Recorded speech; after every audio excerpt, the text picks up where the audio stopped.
কুচিকাটা করার কথা, রাজনৈতিক ভাষায় কুচি কুচি করা উনি বলেছেন বিভিন্ন বক্তব্যে বিবৃতির মাধ্যমে। স্বৈরাচারের সময় আমরা দেখেছি এই বাংলাদেশের অর্থনীতিকে কিভাবে কুচি কুচি করা হয়েছে বিভিন্ন ব্যক্তির স্বার্থে। বিভিন্ন ব্যক্তি বিভিন্ন হাউজের স্বার্থে এই অর্থনীতিকে কিভাবে কুচি কুচি করে করা হয়েছে। শুধু জিডিপি প্রবৃদ্ধির হার বাড়লেই প্রকৃত উন্নয়ন হয় না। উন্নয়ন তখনই হয়, একজন মানুষ হিসেবে, একজন রাজনীতিবিদ হিসেবে আমি উন্নয়নকে তখনই বুঝি যখন সাধারণ মানুষের ঘরে স্বস্তি আসে, যখন জনগোষ্ঠীর, বিশেষ করে দরিদ্র জনগোষ্ঠীর সামাজিক সুরক্ষা নিশ্চিত হয়, যখন তরুণরা তাদের যোগ্যতা অনুযায়ী কর্মে নিযুক্ত হয়, যখন কৃষক ভাইটি তার পরিশ্রমের ন্যায্য মূল্য পায়, অর্থাৎ তার যে প্রোডাক্ট সেটির ন্যায্য মূল্য পায়, যখন উদ্যোক্তারা, যেটি মাননীয় বিরোধী দলের নেতাও তার বক্তব্যে কিছুটা উল্লেখ করেছেন, যখন কোনো ইনভেস্টর বা উদ্যোক্তা কোনো রকম হয়রানি ছাড়া ব্যবসা শুরু করতে পারেন, ব্যবসা করতে পারেন এবং পরিচালনা করতে পারেন, এবং আমানতকারী তার অর্থ ফেরত পাওয়ার নিশ্চয়তা পান, এবং রাষ্ট্রীয় প্রতিষ্ঠানগুলো জনগণের কাছে স্বচ্ছ এবং দায়বদ্ধ থাকে। মাননীয় স্পিকার, আমি এটাকেই মনে করি অর্থবহ উন্নয়ন।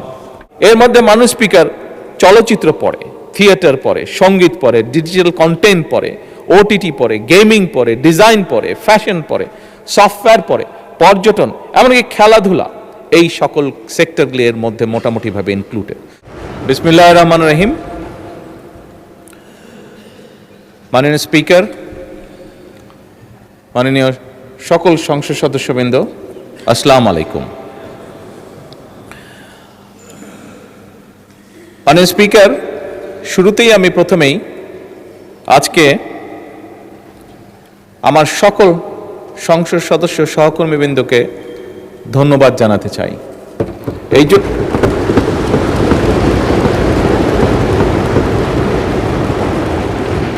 আমি এই জন্য ধন্যবাদ জানাতে চাই মাননীয় স্পিকার, যে আমরা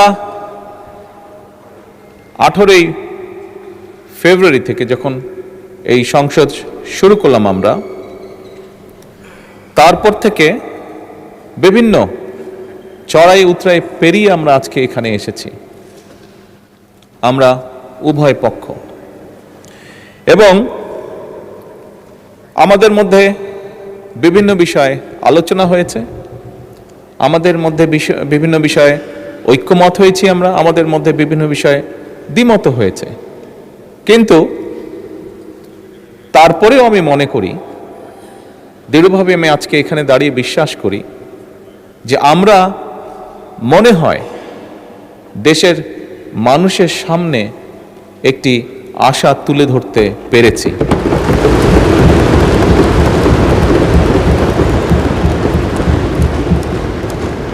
সম্মানিত বিরোধী দলীয় নেতা ওনার বক্তব্যে একটি কথা বলেছেন, খুব স্বাভাবিকভাবে আমরা যদি সকলে একমতই হতাম তাহলে তো একজন ব্যক্তিই কথা বললেই হতো, সবার বিভিন্ন বিষয়ে আলোচনা করার প্রয়োজন হতো না।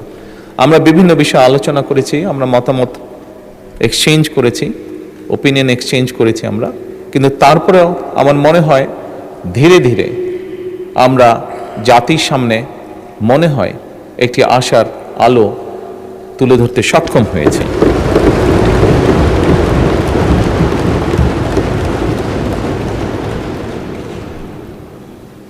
মাননীয় স্পিকার, আমরা যে কাজটি করতে সক্ষম হয়েছি, এটা যে শুধুমাত্র আমাদের নিজেদের জন্যই করতে সক্ষম হয়েছি তার জন্য নয়, তা নয়।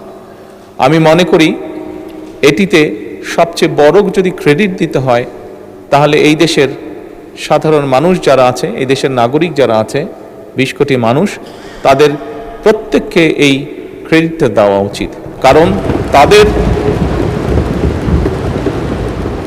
তাদের সহযোগিতার কারণেই আজকে আমরা উভয় পক্ষ এখানে বসে সুন্দরভাবে আলোচনা করে দেশকে একটি সামনের দিকে নিয়ে যাবার পথ হয়তো তৈরি করতে পারছি। মাননীয় স্পিকার, এখানে প্রত্যেকটি মানুষ দেশের বিবেকবান প্রত্যেকটি মানুষ, প্রত্যেকটি শ্রেণী পেশার মানুষ ওয়াকিফাল আছেন যে কি প্রেক্ষাপটে যখন 5ই আগস্ট ঘটেছিল তখন দেশের রাজনৈতিক অবস্থা, দেশের সামাজিক অবস্থা, দেশের অর্থনীতি, দেশের শিক্ষা, স্বাস্থ্য, যাই বলি না কেন, একটি দেশকে ঘিরে প্রত্যেকটি কি শোচনীয় অবস্থায় ছিল। সেখান থেকে পর্যায়ক্রমিকভাবে আমরা দেশে একটি গণতান্ত্রিক অবস্থা তৈরি করতে সক্ষম হয়েছি, যেখানে সংসদে বসে প্রত্যেকটি সদস্য, রাজনৈতিক দলের সদস্যই হোক, ইন্ডিপেন্ডেন্ট বা স্বতন্ত্র সদস্যই হোক না কেন, প্রত্যেকটি সদস্য বসে সিভিলাইজড ওয়েতে, সভ্যভাবে আমরা দেশের মানুষের স্বার্থ নিয়ে আলোচনা করছি এবং সিদ্ধান্ত গ্রহণ করছি আমরা। সেজন্যই আমি সকলকে আবার আন্তরিকভাবে ধন্যবাদ জানাতে চাই। মাননীয় স্পিকার, স্বাভাবিকভাবেই দেশের আইন কানুন, রাষ্ট্র ব্যবস্থা, সরকার ব্যবস্থা, সংসদীয় ব্যবস্থা, যেভাবেই যেটাই বলি না কেন, আজকে যে কারণে আমরা সকলে এখানে একত্রিত সেটি হচ্ছে বাজেট উপস্থাপন। খুব স্বাভাবিকভাবেই রাষ্ট্র ব্যবস্থায় বাজেট একটি অত্যন্ত গুরুত্বপূর্ণ বিষয়। মাননীয় স্পিকার, সংসদের সময় অত্যন্ত মূল্যবান। আমরা দেশের অতীত, বর্তমান, ভবিষ্যৎ নিয়ে অনেক আলোচনা করেছি, অনেক বক্তব্য রেখেছি। অতীত কি হয়েছে, ভালো মন্দ কি হয়েছে, আমি সেই ডিবেটে আর যাব না। আমাদেরকে অবশ্যই সামনে চলতে হবে, আমাদেরকে অবশ্যই, আমরা অতীতে দেখেছি দুঃখজনকভাবেও একটি চিত্র বারবার দেখেছি আমরা, সেটি হচ্ছে যত না আমরা ভবিষ্যৎ নিয়ে আলোচনা করেছি তার থেকে বেশি আমরা অতীত নিয়ে আলোচনা করেছি।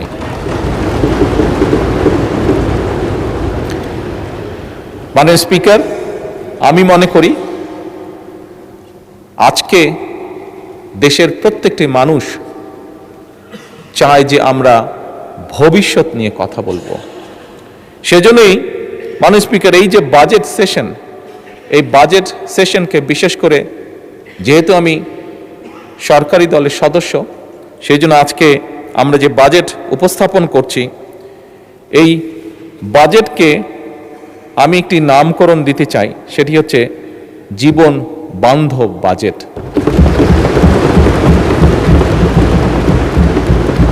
মাননীয় স্পিকার, বাস্তবতা হচ্ছে খুব স্বাভাবিকভাবে, যেহেতু বাজেটটি সরকারি দল উপস্থাপন করছে, আমরা স্বাভাবিকভাবেই চেষ্টা করব যে একটি সুন্দর, একটি স্বাভাবিক, একটি বাস্তবমুখী বাজেট উপস্থাপন করার জন্য।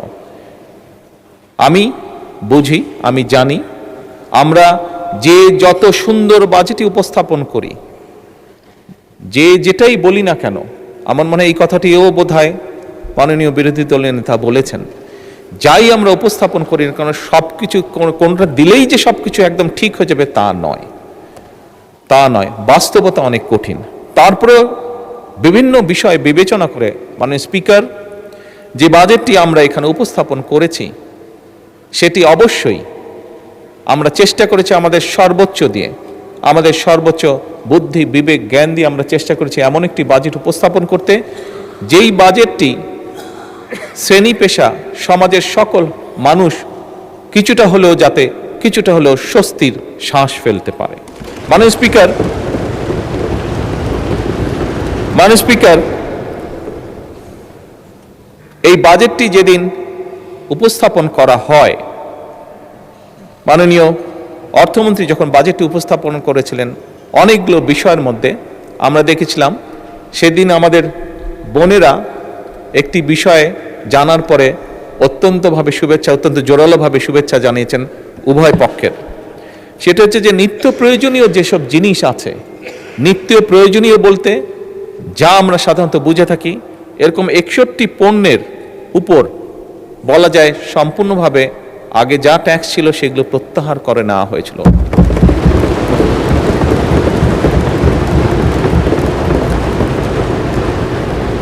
মাননীয় স্পিকার, এটি আমি গৌরব করে বলতে চাই না, তবে বাস্তবতার ভিত্তিতে বলতে চাই এবং তার জন্য সর্বোপরি আমি প্রথমেই আল্লাহ রব্বুল আলমিনের দরবারে শুকরিয়া আদায় করতে চাই যে এই শুল্ক প্রত্যাহার করার ফলে আমরা অতীতে খেয়াল করেছি যে বাজেট উপস্থাপনের আগে এবং বাজেট উপস্থাপনের পরে আগে পরে দুদিক দিয়েই অনেক নিত্য প্রয়োজনীয় জিনিসের দাম হঠাৎ করে কোনো কারণ ছাড়া বেড়ে যেত। তবে আলহামদুলিল্লাহ আল্লাহর রহমতে এবছর আমরা সেরকম কোনো দৃশ্য দেখিনি।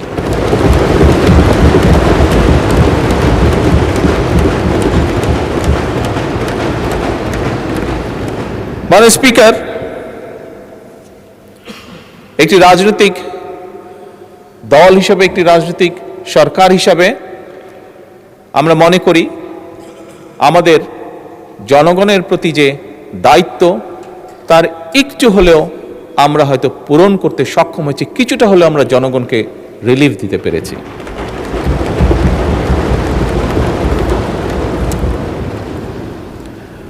মাননীয় স্পিকার, আমাদের সকলের জানা আছে গতকালকে এখানে বিরোধী দলের চিফ হুইপ ওনার বক্তব্যে উনি উল্লেখ করেছিলেন যে কোন প্রেক্ষাপটে এই সংসদ, এই সরকার গঠিত হয়েছে। মাননীয় স্পিকার, আমরা সরকার পরিচালনার দায়িত্ব যখন গ্রহণ করেছিলাম আমরা একটি ভঙ্গুর অর্থনীতি পেয়েছিলাম। তার ভিতরে দুর্নীতি, লুটপাট, অব্যবস্থাপনা এবং স্বার্থ সংশ্লিষ্ট বা ভুল নীতির কারণে দেশের অর্থনৈতিক খাত বলা যায় সম্পূর্ণভাবে ধ্বংসস্তূপ হয়ে গিয়েছিল, ধ্বংসপ্রাপ্ত হয়ে গিয়েছিল। এর বাইরে তো যেই কথাটি মাননীয় বিরোধী দলের নেতাও বলেছেন, হাজার হাজার কোটি টাকা পাচার হয়েছিল, জাতীয় আন্তর্জাতিকভাবেও যেটি স্বীকৃত। মাননীয় স্পিকার, দেশের উৎপাদন এবং বিনিয়োগ প্রায় স্থবির হয়ে পড়েছিল। ইনফ্লেশন বা মূল্যস্ফীতি কি অবস্থায় পৌঁছে গিয়েছিল আজ থেকে 2-2.5 বছর আগে, সেটি বোধহয় আমরা সকলেই হাড়ে হাড়ে টের পেয়েছিলাম। মাননীয় স্পিকার, পুঁজি বাজার অর্থনীতির সাথে সংশ্লিষ্ট একটি অত্যন্ত গুরুত্বপূর্ণ সেক্টর। এই সেক্টরে এমন অবস্থা গিয়েছে সর্বস্ব হারিয়ে মানুষ আত্মহত্যাও করেছিল, অথচ কোটি সংখ্যক মানুষ কিভাবে অসহায় মানুষের অর্থকে আত্মসাৎ করেছিল। বৈদেশিক মুদ্রার রিজার্ভ হাজার কোটি টাকা পাচারের মাধ্যমে এবং অপচয়ের মাধ্যমে বৈদেশিক মুদ্রার রিজার্ভ কি ভয়াবহ অবস্থায় পৌঁছেছিল সেটি নিশ্চয়ই কারো অজানা নয়। মাননীয় স্পিকার, টাকার যে এক্সচেঞ্জ বা হার হ্রাস এটি 40% নেমে গিয়েছিল। এর বাইরে আমরা দেখেছি সেই সময়, যদি আমরা উল্লেখ করে থাকি, কম বেশি অনেকেই বলবেন, অনেকেরই ধারণা আছে, বেশ কিছু প্রজেক্ট যেটিকে বলা যায় ভ্যানিটি প্রজেক্ট, এই প্রজেক্টগুলো গ্রহণ করার মাধ্যমে অহেতুকভাবে দেশি বিদেশি ঋণ গ্রহণ করা হয়েছিল, যা এখন জাতির উপরে বোঝা হয়ে দাঁড়িয়েছে। এখান থেকে রেভিনিউ কালেক্ট হয় না, ফলে বাড়তি বাইরে থেকে টাকা দিয়ে এই বৈদেশিক ঋণগুলোকে শোধ করতে হচ্ছে এবং শুধু অল্প সময় না, লম্বা একটি সময় ধরে আগামীতে হয়তো জাতিকে এই বোঝা টানতে হবে। মাননীয় স্পিকার, আমরা এই সংক্ষেপে যে সংকটের কথা আমি বললাম, এই সংকট আছে, আমরা সংকটকে অস্বীকার করতে চাই না, অস্বীকার করে আমরা সংকটকে অস্বীকার করে আমরা থাকতেও পারবো না, এটি বোকামি হবে। তবে একই সাথে মাননীয় স্পিকার, সংকটকে আমরা অজুহাতও বানাতে চাই না এবং সেজন্যই মাননীয় বিরোধী দলের নেতার সাথে আমি সম্পূর্ণভাবে একমত। আমরা জনগণকে সাথে নিয়ে রাজনৈতিক সদিচ্ছা এবং কার্যকর নীতির মাধ্যমেই আমরা যে সংকট, এই সংকটকে আমরা সফলভাবে মোকাবেলা করতে চাই। মাননীয় স্পিকার, মাননীয় স্পিকার, সরকারের যাত্রা শুরু হয়েছিল 18ই ফেব্রুয়ারি। যাত্রা শুরু করার সাথে সাথে, কাজ শুরু করার সাথে সাথেই আমাদেরকে রমজান যেরকম ম্যানেজ করতে সামাল দিতে হয়েছে, যাতে করে নিত্য প্রয়োজনীয় সকল কিছু মানুষের ক্রয় ক্ষমতার ভিতরে অন্তত থাকে, যতটুকু সম্ভব। একই সাথে মাননীয় স্পিকার, এই ভঙ্গুর যে অর্থনীতির সংক্ষেপ চিত্র আমি তুলে ধরলাম, যা সম্পর্কে আমাদের প্রত্যেকের কম বেশি ধারণা আছে, এইটি সাথে নিয়ে আমাদেরকে হঠাৎ করে মধ্যপ্রাচ্য সংকটকেও মোকাবেলা করতে হয়েছে। এবং আমরা দেখেছি কিছু মানুষ খুব কষ্টের শিকার যারা হয়েছেন, হঠাৎ করে তেলের যেই সমস্যাটা সারা বিশ্বে তৈরি হয়েছিল এবং সেই তেলের যোগান দিতে গিয়ে আমাদের অর্থনীতির উপর একটি বিশাল চাপ তৈরি হয়েছিল। এবং এই বিশাল চাপটি যে তৈরি হয়েছিল মাননীয় স্পিকার, এটি নিশ্চয়ই আমরা পত্রপত্রিকা বা সোশ্যাল মিডিয়ার মাধ্যমে দেখেছি, সাধারণ মানুষই সেটি বুঝেছেন। সেটি বোঝার জন্য কোনো বড় অর্থনীতিবিদ হওয়ার প্রয়োজন নেই। মাননীয় স্পিকার, এরকম একটি পরিস্থিতির ভিতর দিয়েই আমাদেরকে আজকের এই বাজেটকে প্রণয়ন করতে হচ্ছে, এই বাজেটকে উপস্থাপন করতে, এই বাজেটকে তৈরি করতে হয়েছে। মাননীয় স্পিকার, বিভিন্ন অর্থনৈতিক সংকট, দুর্নীতি, পাচার সবকিছুকে সামনে রেখেই এই বাজেট আমাদেরকে প্রণয়ন করতে হয়েছে। মাননীয় স্পিকার, আগেই আমি বলেছি যে আমরা একটি রাজনৈতিক দল। 12ই ফেব্রুয়ারি অবাধ এবং সুষ্ঠু নির্বাচনের মাধ্যমে বাংলাদেশের মানুষ আমাদেরকে দায়িত্ব অর্পণ করেছে, আমাদেরকে তারা দায়িত্ব দিয়েছে। তারা যাকে যেখানে, এই দেশের মানুষ যাকে যেখানে এই মুহূর্তে সঠিক মনে করেছে তাকে দায়িত্ব দিয়ে সেখানেই তারা পাঠিয়েছে। মাননীয় স্পিকার, যে আস্থা মানুষ আমাদের উপরে রেখেছে, সেই আস্থা বা দায়িত্ব রক্ষা করা, পালন করা আমাদের পবিত্র দায়িত্ব। এবং দেশের স্বার্থ রক্ষায় আমাদের প্রথম দর্শন হলো সবার আগে বাংলাদেশ।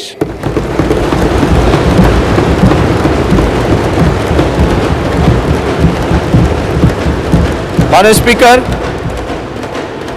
দেশের স্বার্থ রক্ষায় যেমন আমাদের দর্শন সবার আগে বাংলাদেশ, দেশের জনগণের স্বার্থ রক্ষায় আমাদের দর্শন হলো সবার জন্য বাংলাদেশ। এবং এই দর্শনের ভিত্তিতেই মাননীয় স্পিকার, আমরা একটি গণতান্ত্রিক, মানবিক এবং কল্যাণমূলক রাষ্ট্র গঠনের লক্ষ্য নিয়ে 2026 এবং 27-এর অর্থ বছরের বাজেট প্রণয়ন করছি। মাননীয় স্পিকার, স্বাভাবিক জনসংখ্যা বাড়ছে, অর্থনীতি বাড়ছে, মানুষের সকল অবস্থার সিচুয়েশনের পরিবর্তন ঘটছে এবং স্বাভাবিকভাবেই প্রয়োজনীয়তা অনুযায়ী, বাস্তব প্রয়োজনীয়তা অনুযায়ী বাজেট বড়ই দিতে হয়েছে। বাজেট বড়ই হয়, পৃথিবীর সব দেশেই তাই হয়ে থাকে, বাংলাদেশের ব্যতিক্রম নয়। মাননীয় স্পিকার, আমরা যে বাজেট সেশনে আলোচনা করছি বাজেট, এই আলোচনায় অনেক সদস্য হতেই পারে, হওয়াটাই স্বাভাবিক, যেটা আমরা বলেছি, আমি একমত, বিরোধী দলের নেতার সাথে বিভিন্ন জনের বিভিন্ন মতামত থাকতেই পারে। অনেকে এই বাজেটের আকার নিয়ে বলেছেন আকার হয়তো বড় হয়েছে, প্রশ্ন তুলেছেন বা তাদের কনসার্ন এক্সপ্রেস করেছেন। মাননীয় স্পিকার, মানুষের স্বপ্ন বা অধিকারের পরিধি কিন্তু এই সংখ্যার চেয়ে অনেক অনেক বড়। এবারে বাজেটে মাননীয় স্পিকার, শুধু বার্ষিক এবার যে বাজেট, এই বাজেটটি শুধু বার্ষিক আয় ব্যয়ের হিসাব নয় মাননীয় স্পিকার, বরং বাজেট বাংলাদেশের অর্থনীতিকে একটা নতুন ভিত্তির উপরে আমরা দাঁড় করাতে চাই।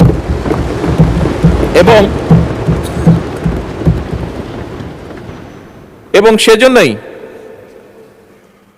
মাননীয় অর্থ এবং পরিকল্পনা মন্ত্রী জাতীয় সংসদে গণতান্ত্রিক, মানবিক ও অন্তর্ভুক্তিমূলক অর্থনীতির অভিযাত্রা শিরোনামে এই বাজেটটিকে উপস্থাপন করেছেন ওনার বক্তব্যে।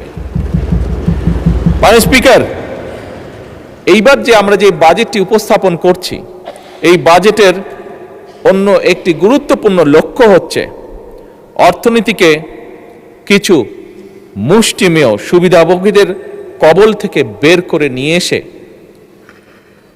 সাধারণ নাগরিকের, সকল নাগরিকের এতে অংশগ্রহণ করা এবং এর মাধ্যমে একটি ন্যায়ভিত্তিক, মানবিক, মর্যাদাপূর্ণ এবং অন্তর্ভুক্তিমূলক অর্থনৈতিক ব্যবস্থা গড়ে তোলা। মাননীয় স্পিকার,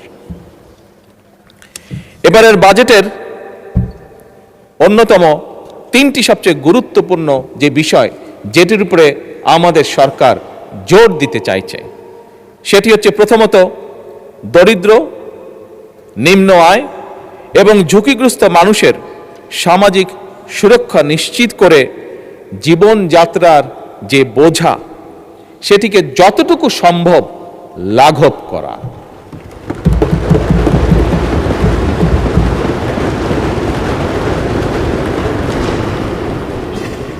মাননীয় স্পিকার, মাননীয় বিরোধী দলের নেতা একটি কথা বলেছেন, স্বাভাবিকভাবে রাজনীতিতে থাকে, উনি বলেছেন কুচিকাটা করার কথা রাজনৈতিক ভাষায়। হ্যাঁ, কুচি কুচি করা উনি বলেছেন বিভিন্ন বক্তব্যে, বিবৃতির মাধ্যমে। মাননীয় স্পিকার, হয়তো রাজনীতির একটি অংশ এটি, তবে মাননীয় স্পিকার, আমরা দেখেছি স্বৈরাচারের সময়, আমরা দেখেছি এই বাংলাদেশের অর্থনীতিকে কিভাবে কুচি কুচি করা হয়েছে বিভিন্ন ব্যক্তির স্বার্থে। বিভিন্ন ব্যক্তি, বিভিন্ন হাউজের স্বার্থে এই অর্থনীতিকে কিভাবে কুচি কুচি করা হয়েছে। মাননীয় স্পিকার, এবারকার বাজেটের অন্যতম মূল লক্ষ্য হচ্ছে অর্থনীতিতে ধীরে ধীরে শৃঙ্খলাকে ফিরিয়ে নিয়ে আসা।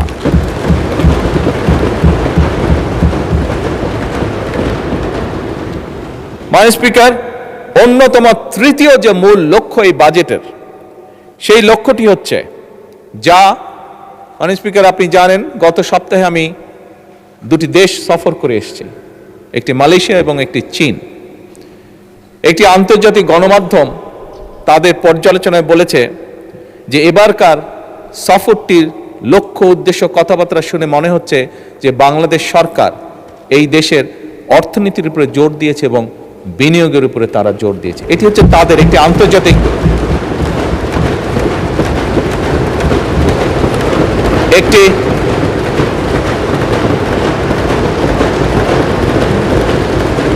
একটি আন্তর্জাতিক গণমাধ্যমের অ্যানালাইসিস। মাননীয় স্পিকার, ওনারা সঠিক বলেছেন, আমাদের তৃতীয় এবং সবচেয়ে গুরুত্বপূর্ণ যে লক্ষ্য এই বাজেটে, সেটি হচ্ছে বিনিয়োগ, উৎপাদন এবং কর্মসংস্থানের যে চাকা, সেটিকে সচল এবং শুধু সচলই নয়, সেটিকে বেগবান করা।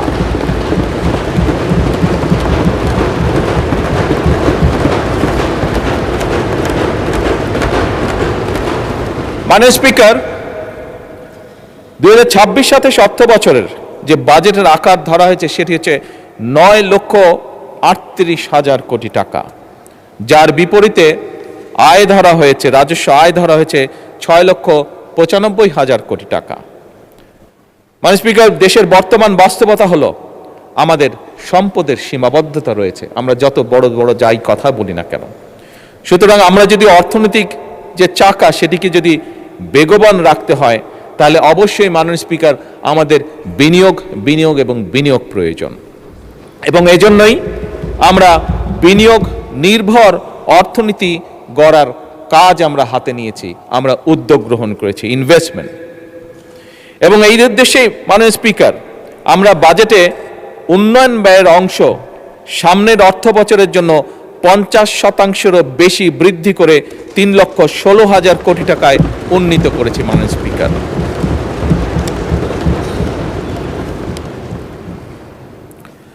আবারও আমি মাননীয় বিরোধী দলের একটি কথাকে কোট করে বলতে চাই যে আমাদের লক্ষ্যই হচ্ছে জনগণের অর্থ জনগণের কল্যাণে, উৎপাদনশীল খাতে ব্যয় হবে, এটিই আমাদের নীতি, এটি আমাদের লক্ষ্য।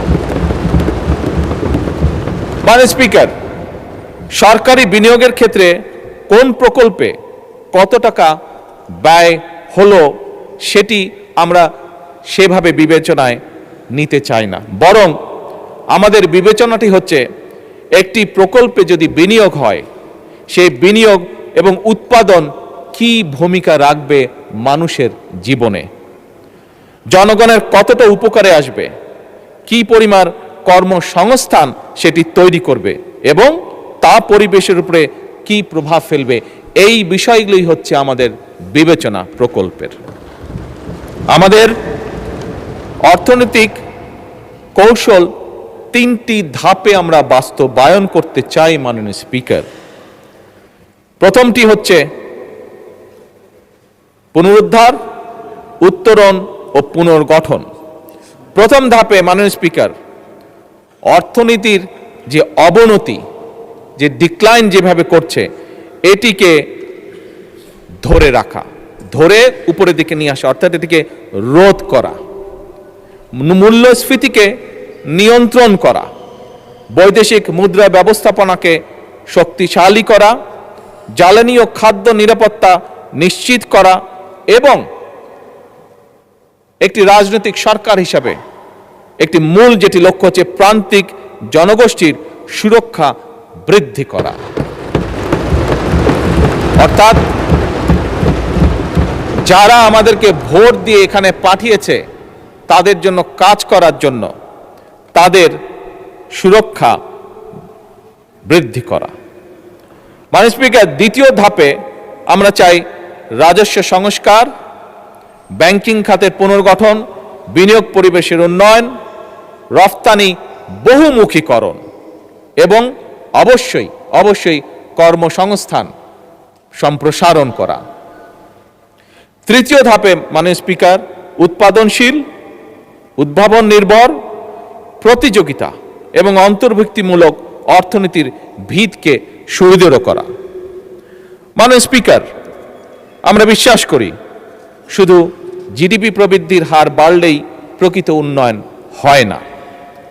উন্নয়ন তখনই হয়, একজন মানুষ হিসেবে, একজন রাজনীতিবিদ হিসেবে আমি উন্নয়নকে তখনই বুঝি যখন সাধারণ মানুষের ঘরে স্বস্তি আসে, যখন জনগোষ্ঠীর, বিশেষ করে দরিদ্র জনগোষ্ঠীর সামাজিক সুরক্ষা নিশ্চিত হয়, যখন তরুণরা তাদের যোগ্যতা অনুযায়ী কর্মে নিযুক্ত হয়, যখন কৃষক ভাইটি তার পরিশ্রমের ন্যায্য মূল্য পায়, অর্থাৎ তার যে প্রোডাক্ট সেটির ন্যায্য মূল্য পায়, যখন উদ্যোক্তারা, যেটি মাননীয় বিরোধী দলের নেতাও তার বক্তব্যে কিছুটা উল্লেখ করেছেন, যখন কোনো ইনভেস্টর বা উদ্যোক্তা কোনো রকম হয়রানি ছাড়া ব্যবসা শুরু করতে পারেন, ব্যবসা করতে পারেন এবং পরিচালনা করতে পারেন, এবং আমানতকারী তার অর্থ ফেরত পাওয়ার নিশ্চয়তা পান এবং রাষ্ট্রীয় প্রতিষ্ঠানগুলো জনগণের কাছে স্বচ্ছ এবং দায়বদ্ধ থাকে। মাননীয় স্পিকার, আমি এটাকেই মনে করি অর্থবহ উন্নয়ন। আমাদের এবারের বাজেটে সেই মানবিক এবং গণতান্ত্রিক অর্থনীতির ভিত্তি নির্মাণের রূপকল্প। মাননীয় স্পিকার, স্বাভাবিকভাবেই অর্থনীতি একটি সিরিয়াস ম্যাটার। আমরা সেই জন্য পরিকল্পনা গ্রহণ করে পরিকল্পনার মাধ্যমে আমরা এগোতে চাই এবং সেজন্যই আমরা এমন একটা অর্থনৈতিক ব্যবস্থা বা অর্থনীতি গড়ে তুলতে চাই যেখানে মাননীয় স্পিকার, ঋণ নয়, উৎপাদন হবে বিনিয়োগ নির্ভর, কাগজে প্রবৃদ্ধি নয় বরং কর্মসংস্থান এবং জনগণের জীবনযাত্রার মান হবে উন্নয়নের বড় সূচক। মাননীয় স্পিকার, বাংলাদেশ, যে বাংলাদেশকে নিয়ে আমরা অনেক কিছু ভাবি, অনেক চিন্তা করি, এমন একটি বাংলাদেশকে আমরা গড়তে চাই, এমন একটি বাংলাদেশকে আমরা গড়ে তুলতে চাই যেখানে আমাদের তরুণরা তারা চাকরির জন্য বছরের পর বছর অপেক্ষা করবে না, বরং তার মেধা, দক্ষতা এবং উদ্যোক্তা দিয়ে তার যে উদ্যমী যেই শক্তিটি আছে সেটি দিয়ে নিজেই নিজের কর্মসংস্থান সৃষ্টি করতে পারবে। এবং মাননীয় স্পিকার, সে কারণেই আপনি খেয়াল করে দেখবেন এবারের বাজেটে আমরা যেটি চেষ্টা করেছি, মাননীয় স্পিকার, 100% সফল এখনো হয়তো আমরা হতে পারিনি, কিন্তু আমরা যে উদ্যোগটা গ্রহণ করেছি, যে চেষ্টা করেছি, সেটি হচ্ছে দেশীয় শিল্পকে বিকাশের জন্য আমরা সব রকম প্রাধান্য দেওয়ার চেষ্টা করেছি এবং একই সাথে মাননীয় স্পিকার, নতুন কর্মসংস্থান যেখানে যে সেক্টরে সৃষ্টি হতে পারে সেটির পথ আমরা সুগম করার চেষ্টা করেছি। মাননীয় স্পিকার, আমাদের লক্ষ্য, আগেও বলেছি মাননীয় স্পিকার, আমাদের লক্ষ্য হচ্ছে একটা বাংলাদেশ তৈরি করে যেটা হবে উৎপাদনমুখী দেশ, রফতানিমুখী এবং উদ্ভাবন নির্ভর অর্থনীতি তৈরি করা আমাদের। এবং এ কারণেই কিন্তু মাননীয় স্পিকার, এখানেও আমি বলেছি, আমাদের শিল্পমন্ত্রী উনিও ওনার একটি বক্তব্যে কয়েকদিন আগে বলেছেন, আমরা যে সকল বাস্তবায়নের জন্য এই অর্থনীতির যে গতি চাকা এটিকে গতি বেগবান করার জন্য মাননীয় স্পিকার আমরা বন্ধ এবং রুগ্ন যে শিল্প কারখানাগুলো আছে সেগুলো চালু করার বিভিন্ন রকম উদ্যোগ আমরা গ্রহণ করেছি মাননীয় স্পিকার। নতুন শিল্প স্থাপনে সহায়তা প্রদানের আমরা চেষ্টা করছি। দেশীয় এবং বিদেশি বিনিয়োগকে আকৃষ্ট করা এবং একই সাথে মাননীয় স্পিকার শিল্প অঞ্চল ভিত্তিক কর্মসংস্থান নতুন সুযোগ যাতে সৃষ্টি করতে পারে সেটাও আমরা চেষ্টা করছি। মাননীয় স্পিকার, একটু আগে বিরোধী দলের নেতা উল্লেখ করেছেন, আপনি উল্লেখ করেছেন এবং আমাদের এখানে সংসদ সদস্য আছেন জনাব পার্থ, উনিও ওনার বক্তব্যে বলেছেন ওনাদের এলাকার কথা, আপনারা তিনজনই বলেছেন ভোলার কথা। মাননীয় স্পিকার, যেহেতু এই বিষয়টি এসছে, আমি ওদিন বলেছিলাম যে একটি পরিকল্পনা আমাদের আছে, যেহেতু ওখানে গ্যাস পাওয়া গিয়েছে, এনার্জি পাওয়া গেছে, আমরা ওখানে শিল্প পার্ক তৈরি করতে পারি কিনা সেই ব্যবস্থা পরিকল্পনা অলরেডি আমরা গ্রহণ করছি।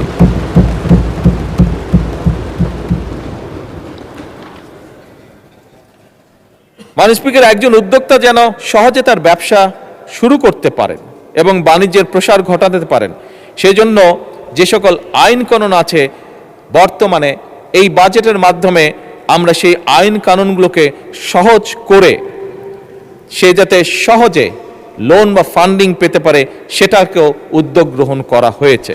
এবং একই সাথে মাননীয় স্পিকার, উৎপাদিত যে পণ্য সেটার বাজার বৃদ্ধিতে সহায়তা করার যে সকল বাস্তব পদক্ষেপ গ্রহণ করা যায় আমরা সেই পদক্ষেপগুলো গ্রহণ করছি পর্যায়ক্রমিকভাবে। মাননীয়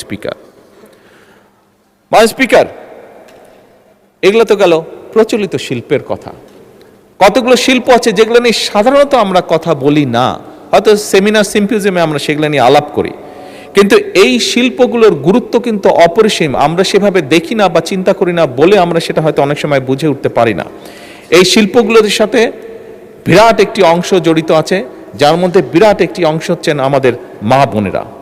একই সাথে অনেক তরুণ তরুণীও এই শিল্পগুলির সাথে জড়িত মাননীয় স্পিকার, এবং এই খাতটির যে নামে পরিচিত সেটিকে বলে ক্রিয়েটিভ ইকোনমি। মাননীয় স্পিকার, কেউ কেউ হয়তো জিজ্ঞেস করতে পারেন এই ক্রিয়েটিভ ইকোনমির মধ্যে কারা কারা পড়তে পারে। এর মধ্যে মাননীয় স্পিকার চলচ্চিত্র পড়ে, থিয়েটার পড়ে, সঙ্গীত পড়ে, ডিজিটাল কন্টেন্ট পড়ে, ওটিটি পড়ে, গেমিং পড়ে, ডিজাইন পড়ে, ফ্যাশন পড়ে, সফটওয়্যার পড়ে, পর্যটন, এমনকি খেলাধুলা, এই সকল সেক্টরগুলি এর মধ্যে মোটামুটিভাবে ইনক্লুডেড। মাননীয় স্পিকার, এই সেক্টরগুলোর মধ্যে লক্ষ কোটি মানুষ জড়িত। আমরা এই সেক্টরগুলোর উপরে জোর দিতে চাই এবং এখান থেকে এই সেক্টরগুলোকে আমরা আরো ভাইব্রেন্ট করে গড়ে তুলতে চাই। এবং সে কারণে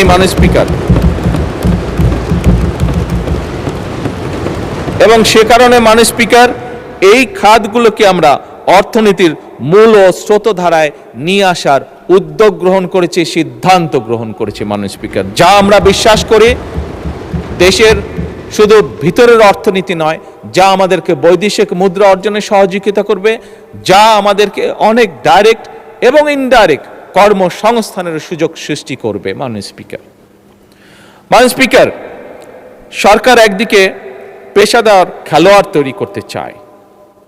আমাদের গ্যালারিতে আজকে অনেক তরুণ তরুণীরা আছে, এদের মধ্যে অনেকেই আছে যারা বাই বন্ড, যারা বিভিন্ন, তাদেরকে যদি একটু সুযোগ দেওয়া হয় বাই বন্ড তারা ভালো খেলোয়াড় হতে পারবে। মাননীয় স্পিকার, আপনি নিজেও আপনার জীবনে একজন ভালো ফুটবল প্লেয়ার ছিলেন। মাননীয়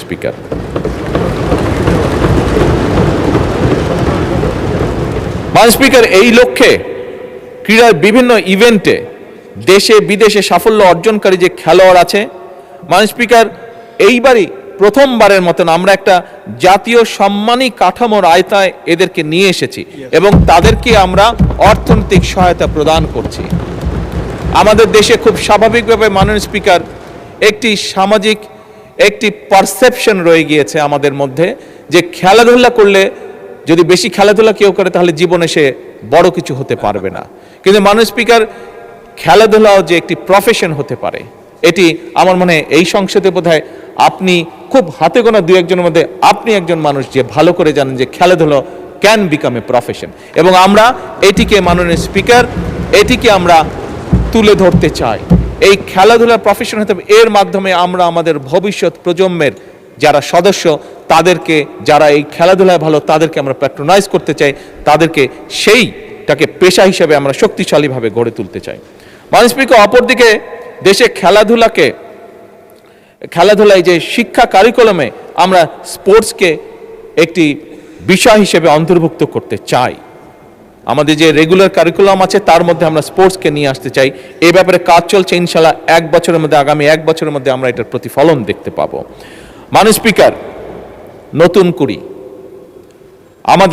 আমরা যারা আছি, আপনারা সহ মাননীয় স্পিকার, যে এইজ গ্রুপটা আছে, আমরা কম বেশি সবাই নতুন কুড়ি শব্দটির সাথে পরিচিত, যেটি শহীদ রাষ্ট্রপতি জিয়াউর রহমান চালু করেছিলেন এই দেশের সেই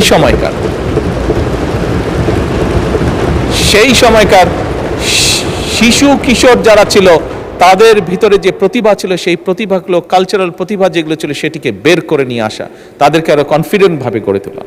মাননীয় স্পিকার, সেই নতুন কুড়িরই চালু হয়েছে এবং নতুন কুড়ির আরেকটি নতুন ভার্সনও আমরা চালু করেছি, সেটি হচ্ছে স্পোর্টস। মাননীয় স্পিকার, আমরা নতুন কুড়িতে যেরকম আমাদের আগামী প্রজন্মরা, ভবিষ্যৎ প্রজন্মরা তাদের কোয়ালিটিসগুলোকে বের করে নিয়ে আসবে, ঠিক খেলাধুলার ক্ষেত্রে আমরা নতুন কুড়ি চালু করেছি।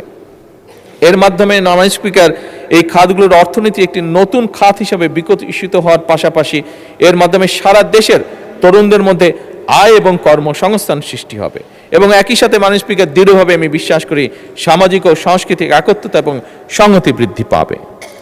মাননীয় স্পিকার, মাননীয় বিরোধী দলীয় নেতা তার বক্তব্যে উল্লেখ করেছেন, আমরা সকলেই জানি যে বাংলাদেশের যে শ্রমবাজার বিদেশে আছে, এটির উদ্যোক্তা ছিলেন শহীদ রাষ্ট্রপতি জিয়াউর রহমান। শহীদ রাষ্ট্রপতি জিয়াউর রহমানের সময় মধ্যপ্রাচ্য সহ, বিশেষ করে মধ্যপ্রাচ্য, পৃথিবীর অন্য দেশ তো অবশ্যই আছে, বাট বিশেষ করে মধ্যপ্রাচ্য এবং মধ্যপ্রাচ্যের বাইরেও বিভিন্ন দেশে সেই সময় বাংলাদেশ থেকে বিভিন্ন শ্রেণী পেশার মানুষ তাদের কর্মসংস্থান নিয়ে সেখানে গিয়েছিল। মাননীয় স্পিকার, শহীদ জিয়ার সেই ধারাবাহিকতাটাকে রক্ষা করে বর্তমান সরকার বৈশ্বিক শ্রমবাজারে আরো বেশি সংখ্যক দক্ষ জনশক্তি জন্য নতুন নতুন বৈদেশিক কর্মসংস্থানের সুযোগ সৃষ্টি করার চেষ্টা করছে। মাননীয় স্পিকার, এবং শুধু তাই নয়, প্রবাসী বাংলাদেশিরা আমরা জানি আমাদের অর্থনীতিতে একটি শক্তিশালী ভূমিকা রাখেন এবং সে কারণে মাননীয় স্পিকার, আমরা কাজ করছি এই যে প্রবাসীরা যখন দেশে ফিরেন তাদের বা বিদেশেই থাকেন, তাদেরকে অনেক সময় অনেক সমস্যার সম্মুখীন হতে হয়। এই সমস্যার সম্মুখীন যেগুলা তারা হন, এইগুলো যাতে কিছুটা হলেও তাদেরকে আমরা রিলিফ দিতে পারি, সেই জন্য মাননীয় স্পিকার, আমরা একটি কার্ডের উপরে কাজ করছি, যেটির নাম আমরা দিয়েছি প্রবাসী কার্ড, এবং এই কার্ডের মাধ্যমে আমরা তাদেরকে তাদের যে প্রাত্যহিক যে সমস্যাগুলো, সেগুলো কিভাবে তাদেরকে রিলিফ দেওয়া যায়, সেখানে সেই ব্যবস্থাটি আমরা রাখছি। মাননীয় স্পিকার, যে কোনো দেশের অর্থনীতি বিদ্যুৎ ও জ্বালানির উপরে ভীষণভাবে নির্ভরশীল, যে দেশের কথাই বলি না কেন। মাননীয় স্পিকার, তাই জ্বালানি নিরাপত্তা নিশ্চিত করা শুধু একটা অর্থনৈতিক বিষয় নয়, বরং এটির সাথে জাতীয় নিরাপত্তা ও ভবিষ্যৎ উন্নয়ন ভিত্তি এটা। মাননীয় স্পিকার, বর্তমান সরকার দায়িত্ব গ্রহণের সময় এমন একটি জ্বালানি খাত পেয়েছে, যেটি নিয়ে গতকালকে আমরা এই সংসদে আলোচনা করেছি, যেই খাতের মাননীয় স্পিকার সীমাহীন দুর্নীতি ঘটেছে, সীমাহীন এমন দুর্নীতি ঘটেছে মাননীয় স্পিকার, ঘটনাগুলো শুনলে জানলে রীতিমতন গা শিউরে ওঠে, কিভাবে এই দেশের জনগণের অর্থর অপচয় করা হয়েছে। দীর্ঘদিনের ভুল ও প্ল্যানহীন বা অপরিকল্পিত সিদ্ধান্ত অথবা উদ্দেশ্যমূলক ব্যয়বহুল চুক্তি এবং দেশীয় অনুসন্ধানে চরমভাবে অবহেলা করা হয়েছে। বিভিন্ন বিদেশি কোম্পানিকে বিভিন্ন ফিল্ডগুলো দিয়ে দেওয়া হয়েছে, আমাদের নিজেদের যে বাপেক্স আছে সেটিকে কোনো রকম উৎসাহ দেওয়া হয়নি, সেটির জন্য কোনো রকম কাজ করা হয়নি, শুধুমাত্র নিজেদের স্বার্থে, রাজনৈতিক স্বার্থে, ক্ষমতা ধরে রাখার স্বার্থে বিদেশি কিছু কোম্পানিকে সেই সুযোগগুলো দেওয়া হয়েছিল। মাননীয় স্পিকার, এই খাত বহুমাত্রিক সংকটে নিমজ্জিত। বর্তমান সরকার জ্বালানি খাতে শৃঙ্খলা প্রতিষ্ঠা করতে সব রকমের উদ্যোগ গ্রহণ করেছে। মধ্যপ্রাচ্য সংকট আমাদের সামনে মাননীয় স্পিকার আরেকবার প্রমাণ করেছে যে আমদানি নির্ভর জ্বালানি ব্যবস্থা আমাদের জন্য কতটা ঝুঁকিপূর্ণ বা যে কোনো দেশের জন্য কতটা ঝুঁকিপূর্ণ।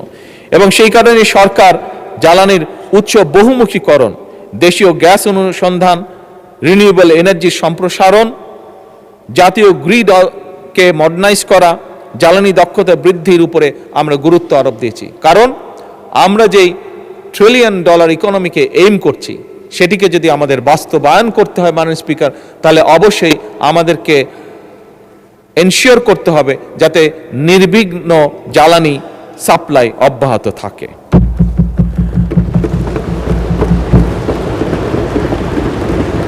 মাননীয় স্পিকার, বাংলাদেশ একসময় বাংলাদেশের অর্থনীতি বলতে প্রথমেই যেই চিত্রটি বা যেই সেক্টরটি আমাদের সামনে উঠে আসতো সেটি হচ্ছে কৃষি।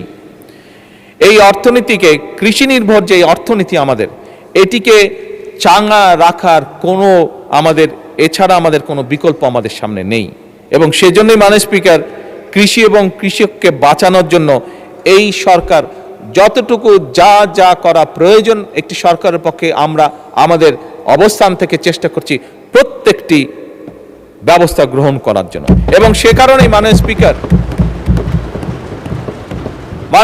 সে কারণেই নিশ্চয়ই এখানে আপনি সহ সকল সংসদ সদস্যের মনে আছে, নির্বাচনের সময় আমরা এই দেশের কৃষক ভাইদের কাছে একটি ওয়াদা করেছিলাম যে আমরা যদি সরকার গঠনে সক্ষম হই তাহলে সেই সময় 10,000 টাকা পর্যন্ত কৃষি ঋণ যাদের ছিল সুদ সহ সেই ঋণ আমরা মওকুফ করব।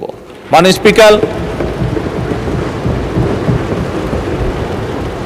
আল্লাহ রাব্বুল আলামিনের কাছে অশেষ কৃতজ্ঞতা প্রকাশ করি। আল্লাহ রাব্বুল আলামিন আমাদেরকে সেই সুযোগটা দিয়েছেন এবং সরকার গঠন করার প্রথম সপ্তাহে প্রথম ক্যাবিনেট মিটিংয়েই আমরা সিদ্ধান্ত গ্রহণ করে 10,000 টাকা পর্যন্ত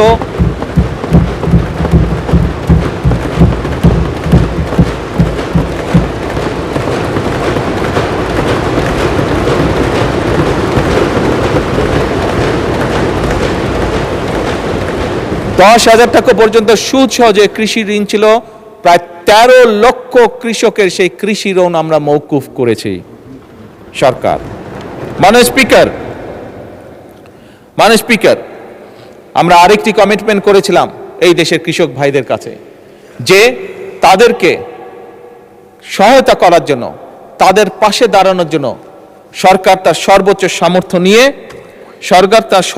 সামর্থ্য নিয়ে তাদেরকে একটি কার্ড পৌঁছে দিতে চায়, যার মাধ্যমে বাৎসরিক তাদের কাছে সরাসরি সরকারের পক্ষ থেকে 2,500 টাকা পৌঁছে যাবে, যার মাধ্যমে তারা কিছুটা হলেও রিলিফ পাবে। মাননীয় স্পিকার, এই কার্ডের মাধ্যমে, যা বেশ কিছু লম্বা, এই কার্ডের মাধ্যমে আমরা কৃষক ভাইদের কাছে আরো 10টি, শুধু যে তাদের কাছে টাকা পৌঁছবে তা নয়, আরো 10টি সুবিধা আমরা পৌঁছে দিব। এবং মাননীয় স্পিকার, আপনি জানলে খুশি হবেন যে আগামী অর্থাৎ 2026-27 অর্থ বছরে ইনশাল্লাহ আমরা দেশের প্রায় 43 লক্ষ কৃষকের কাছে এই কার্ড পৌঁছে দেওয়ার পরিকল্পনা গ্রহণ করেছি।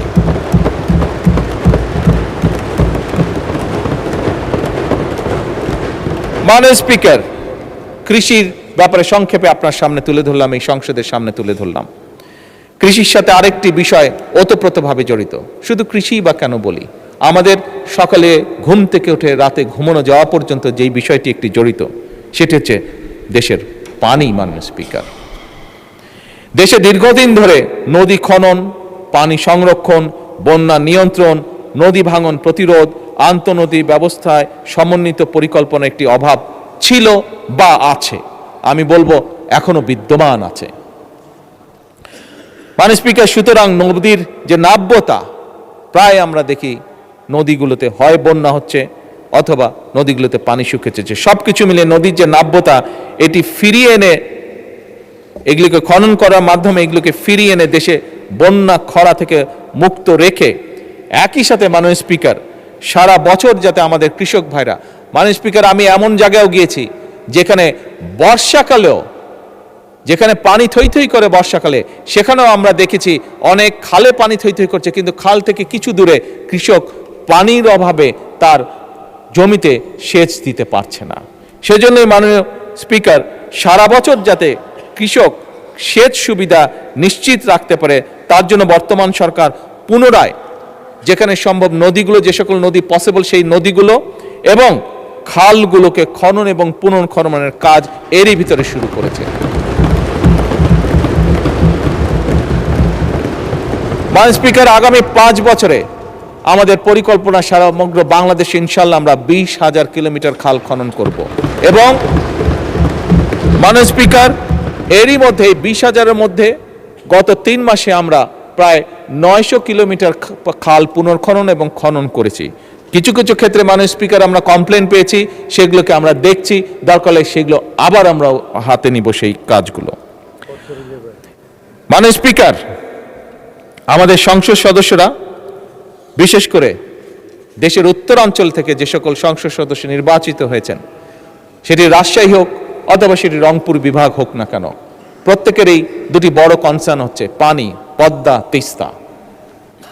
মাননীয় স্পিকার, বিএনপি সরকার বরাবরই কৃষি বা কৃষি বান্ধব সরকার। বিএনপি সরকার যখনই সুযোগ পেয়েছে দেশ পরিচালনার সকল সময় নিশ্চিত করার চেষ্টা করেছে যে আমরা দেশের মানুষের পানি যাতে নিশ্চিত রাখতে পারি, পানির প্রবাহ। এবং সে কারণে মাননীয় স্পিকার, বর্তমান সরকার পদ্মা ব্যারেজ নির্মাণের উদ্যোগ গ্রহণ করেছে, যা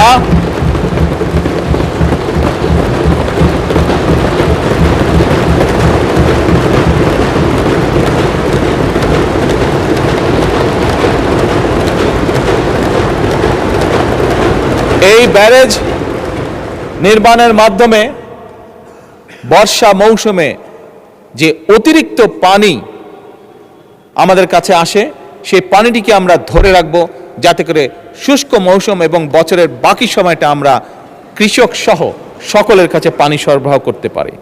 মাননীয় স্পিকার, এবার আমি আরেকটু উত্তরের দিকে চলে যাই এবং সেই উত্তরে অবস্থান করছে আমাদের তিস্তা।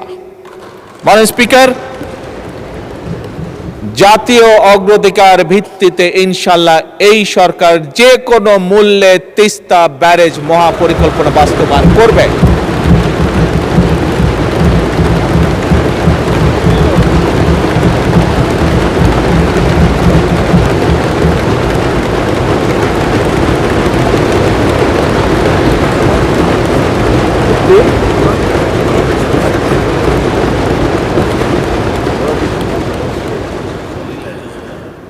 মাননীয় স্পিকার, একটি দেশের জন্য শিক্ষিত, দক্ষ এবং নৈতিক মূল্যবোধ সম্পন্ন মানুষ হচ্ছে সবচেয়ে বড় সম্পদ একটি দেশের জন্য। আমরা দেখেছি ফ্যাসিবাদের 1.5 দশকে কিভাবে শিক্ষা ব্যবস্থাকে একদম পরিকল্পিতভাবে ধ্বংস করে দেওয়া হয়েছিল। মাননীয় স্পিকার, আমরা এডুকেশন ফার্স্ট। মাননীয় স্পিকার, আপনি জানেন ভালো করে, কয়েকদিন আগে আমি যখন মালয়েশিয়া ট্যুরে গিয়েছিলাম, এয়ারপোর্ট থেকে যখন আমরা শহরে যাচ্ছি, আমাদেরকে যখন নিয়ে যাচ্ছে, তখন এয়ারপোর্ট থেকে বেরোতেই বিশাল বড় এক সাইনবোর্ড, সেই সাইনবোর্ডের মধ্যে লেখা ছিল এডুকেশন ফার্স্ট। মাননীয় স্পিকার, এই নীতিতে তারা বিশ্বাস করে, বোঝা গেল তাদের যে পরিবর্তন, সেই পরিবর্তন এ কারণেই, কারণ তারা বিশ্বাস করে এডুকেশন ফার্স্ট। মাননীয় স্পিকার, আমি এবং আমরা সমগ্র জাতি আমরা বিশ্বাস করতে চাই এডুকেশন ফার্স্ট নীতি বাস্তবায়নে।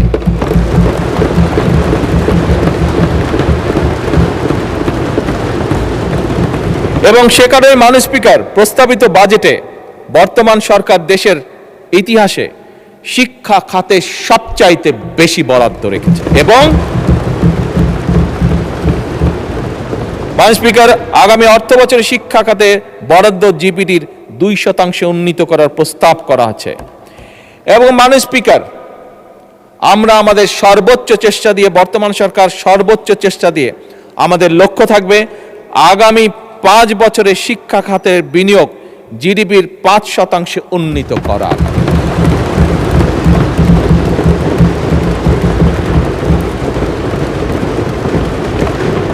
মাননীয় স্পিকার, আপনি আপনার পরিবার, আপনার সমাজ ব্যবস্থা, আমরা আমাদের পরিবার সমাজ ব্যবস্থায় প্রায় দেখি আমাদের আত্মীয় স্বজন পরিবারের অনেক ইয়াং সদস্য সার্টিফিকেট নিয়ে এসেছে, কিন্তু এই সার্টিফিকেট নিয়ে মাসের পর মাস, বছরের পর বছর সে কর্মসংস্থানের জন্য ঘুরে বেড়াচ্ছে, কিন্তু বেচারা একটি কর্মসংস্থানের ব্যবস্থা করতে পারছে না। মাননীয় স্পিকার, আমরা এই সার্টিফিকেট সিস্টেম, হ্যাঁ সার্টিফিকেট অবশ্যই থাকবে, কিন্তু এই সার্টিফিকেটে নির্ভর যে শিক্ষা সিস্টেম, এটির আমরা পরিবর্তন করতে চাই মাননীয় স্পিকার। এবং এই পরিবর্তনের মাধ্যমে মাননীয় স্পিকার, আমরা কারিগরি শিক্ষার মাধ্যমে একটি কর্মমুখী শিক্ষা ব্যবস্থা গড়ে তুলতে চাই, যেখানে একজন তরুণ, একজন যুবক শুধু সার্টিফিকেটের উপরে নির্ভরশীল থাকবে না, বরং তার এমন কোয়ালিটি থাকবে যেটার মাধ্যমে সে নিজে কনফিডেন্ট থাকবে যে শুধু সার্টিফিকেট আছে এটাই তার ভরসা হবে না, তার নিজের যোগ্যতা, তার নিজের কোয়ালিফিকেশনের উপরে তার নির্ভরতা থাকবে, তার আত্মবিশ্বাস থাকবে এবং সে নিজের পায়ে জীবনে উঠে দাঁড়াতে পারবে। এবং সে কারণে মাননীয় স্পিকার, আমরা ক্লাস 6 থেকে পর্যায়ক্রমিকভাবে কারিগরি শিক্ষা, বাংলা এবং ইংরেজির পাশাপাশি তৃতীয় ভাষা শিক্ষা আমরা ইন্ট্রোডিউস করতে চাই। মাননীয় স্পিকার, আমার চায়না সফরে আমি সেই দেশের সরকারকে বলেছি যে আমরা চাই, কারণ স্বাভাবিকভাবে তাদের অর্থনীতির পরিধি বাড়ছে এবং তাদের প্রয়োজন হচ্ছে, এখন তাদের দেশে অনেকগুলো বিজনেস সাবজেক্ট আছে যেখানে তাদের মানুষরা আজ কাজ করে না, কারণ তাদের লাইফ স্ট্যান্ডার্ড বেড়ে গিয়েছে। তাদের বিদেশ থেকে আস্তে আস্তে এমন পরিস্থিতি আছে যে মধ্যপ্রাচ্যের মতন তারাও বিদেশ থেকে মানুষ নিতে চাইছে, যে সেই কাজগুলো তারা করবে। এবং মাননীয় স্পিকার, আমি যখন তাদেরকে এ কারণেই তাদেরকে যখন বলেছি যে আমরা চাই আমাদের ছেলে মেয়েদেরকে ম্যান্ডারিন ল্যাঙ্গুয়েজ শেখাতে, তারা অত্যন্ত খুশি হয়েছে এবং তারা বলেছে তারা তাদের ল্যাঙ্গুয়েজ তারা এখানে শেখাবে। মাননীয় স্পিকার, আমি যা দেখে এসেছি, আমার সফরে আমি যা দেখে এসেছি, যে আমরা যদি আমাদের সন্তানদেরকে তৃতীয় ভাষা হিসেবে কয়েকটি ভাষার মধ্যে যদি, যেহেতু আসলে আমি মাত্র চায়না থেকে এসেছি সেই জন্যই ম্যান্ডারিনের কথাটি বলেছি, এই ভাষা আমরা শিখাতে পারি, আমি ব্যক্তিগতভাবে দৃঢ়ভাবে বিশ্বাস করি আমাদের প্রজন্মের বহু মানুষকে আমরা সুন্দর একটি ভবিষ্যৎ তৈরি করে দিতে সক্ষম হব মাননীয় স্পিকার।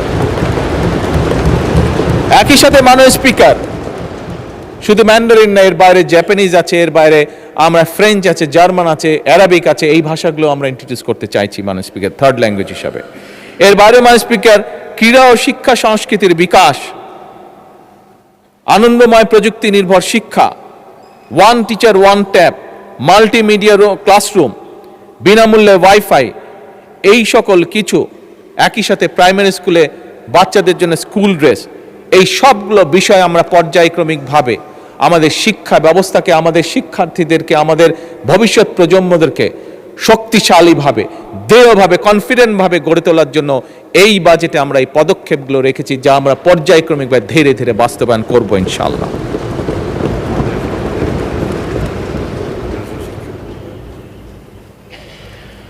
মাননীয় স্পিকার, শিক্ষা ব্যবস্থার মধ্যে একটি বিষয় মাননীয় বিরোধী নেতা উল্লেখ করেছেন, মাদ্রাসা শিক্ষা। মাননীয় স্পিকার, আমরা মাদ্রাসা শিক্ষার বাইরে যে রেগুলার শিক্ষা আছে সেটিকে যেভাবে গুরুত্ব সহকারে পর্যায়ক্রমিকভাবে পরিকল্পনার মধ্যে সাজিয়ে সামনে এগিয়ে নিতে যাচ্ছি, একইভাবে মাননীয় স্পিকার, মাদ্রাসা শিক্ষার ব্যাপারেও একইভাবে আমরা তাদেরকে সেই পরিকল্পনা নিয়ে ভিতরে নিয়ে এসে আমরা একইভাবে সেটিকেও তুলে নিয়ে যেতে চাইছি, যাতে একজন সন্তান সে মাদ্রাসায় পড়েছে বলেই যে সে শুধু একটি বিষয়ে পারদর্শী হবে তা না, একটি জেনারেল শিক্ষা ব্যবস্থার ছাত্র বা ছাত্রী যেভাবে পারদর্শী অন্যান্য বিষয়ে, মাদ্রাসা শিক্ষা যে সকল ছাত্র বা ছাত্রী থাকবে তারাও একইভাবে সমভাবে সেই সকল বিষয়ে পারদর্শী হবে। এই পরিকল্পনা নিয়ে মাননীয় স্পিকার আমরা এগোচ্ছি। মাননীয় স্পিকার, ছোটবেলা থেকে পড়ে এসেছি চিকিৎসা মানুষের মৌলিক অধিকার। মাননীয় স্পিকার, এই কথাটি আমি, আমার সহকর্মীবৃন্দ, আমার অর্থমন্ত্রী, আমরা এই কথাটি দৃঢ়ভাবে মনে প্রাণে বিশ্বাস করি এবং বিশ্বাস করি বলেই মাননীয় স্পিকার, এবার বাজেটে সরকার এই চিকিৎসা সেবার উপরে সর্বোচ্চ গুরুত্ব দিয়েছে এবং সর্বোচ্চ বাজেট আমরা অ্যালোকেট করেছি মাননীয় স্পিকার। মাননীয় স্পিকার, এই প্রস্তাবিত যে বাজেট, এই বাজেটে জিডিপির 1.2% প্রস্তাব করেছে এইবার, কিন্তু ঠিক একইভাবে মাননীয় স্পিকার আগামী 5 বছরে শিক্ষায় যেরকম আমরা জিডিপির 5% বরাদ্দ করতে চাই পর্যায়ক্রমিকভাবে ধীরে ধীরে, একই সাথে আমরা মাননীয় স্পিকার স্বাস্থ্য সেবাতেও আমরা জিডিপির বরাদ্দের 5% পরিকল্পিতভাবে উন্নীত করতে চাই আগামী 5 বছরে। মাননীয় স্পিকার, স্বাস্থ্যেরই বড় অস্বাস্থ্যকর অবস্থা। মাননীয় বিরোধী দলের নেতা একটু আগে ওনার বক্তব্যে বলেছেন, আমি ওনার সাথে 101% একমত। এবং সে কারণে মাননীয় স্পিকার, আমরা একটা স্বাস্থ্য ব্যবস্থা গড়ে তুলতে চাই, যেই স্বাস্থ্য ব্যবস্থায় আমরা সহজেই প্রত্যেকটা নাগরিকের মিনিমাম স্বাস্থ্য ব্যবস্থা নিশ্চিত করতে পারি, এই একটি স্বাস্থ্য ব্যবস্থা গড়ে তুলতে চাই। আমরা জানি গতকালকে এই পার্লামেন্টে আলোচনা হয়েছে যে আমাদের জনগণ, বিরাট সংখ্যক একটা জনগণ, পরিবারের কেউ যদি অসুস্থ হয় তার চিকিৎসা ব্যয় মিটাতে গিয়ে পরিবার নিঃস্ব হয়ে যায়, একদম। এবং সেইটিকে লক্ষ্য রেখেই মাননীয় স্পিকার আমরা সিদ্ধান্ত গ্রহণ করেছি। গতকালকেই বাজেটে উপস্থাপন করা হয়েছে এবং তার বাইরে গতকালকে আমি এবং মাননীয় অর্থমন্ত্রী আলোচনা করে আমরা সিদ্ধান্ত নিয়েছি মাননীয় স্পিকার, যেটি আমরা আগেও বলেছি উপস্থাপনের দিন, বাজেট উপস্থাপনের দিন, যে ডায়ালিসিস ফিল্টার, হার্টের স্টেন্টিংয়ের যে স্টেন্ট, সেটি হার্টের valve, pacemaker, oxygenators, peripheral vascular stent, radio frequency ablation fibre, চোখের লেন্স, ক্যান্সার চিকিৎসার যে কাঁচা মাল, মাননীয় স্পিকার, এইগুলির উপরে ভ্যাট এবং ট্যাক্স যতটুকু সম্ভব ম্যাক্সিমাম কমানো যায় আমরা সেই উদ্যোগ গ্রহণ করেছি মাননীয় স্পিকার। এবং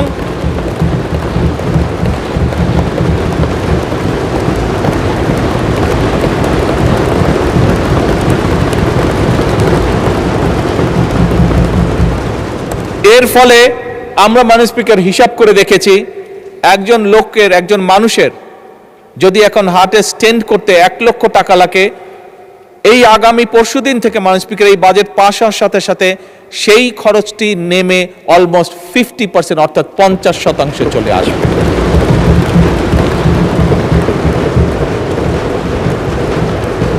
মাননীয় স্পিকার, আমার বক্তব্য শুরু করার আগেই বলেছি, আমাদের বাজেটের মূল লক্ষ্যই হচ্ছে, আমরা যেহেতু রাজনীতি করি, আমরা যেহেতু রাজনৈতিক দল, আমাদের মূল লক্ষ্যই হচ্ছে যতটুকু সম্ভব দেশের মানুষকে রিলিফ দেওয়া, শ্রেণী বর্ণ নির্বিশেষে সকলকে। এবং সেটির প্রতিফলন মাননীয় স্পিকার আপনি চিকিৎসা খাতে দেখলেন। মাননীয় স্পিকার, চিকিৎসা যে ব্যয়, এই ব্যয়টি কমানোর পাশাপাশি আরেকটি বিষয় আমরা জোর দিয়েছি।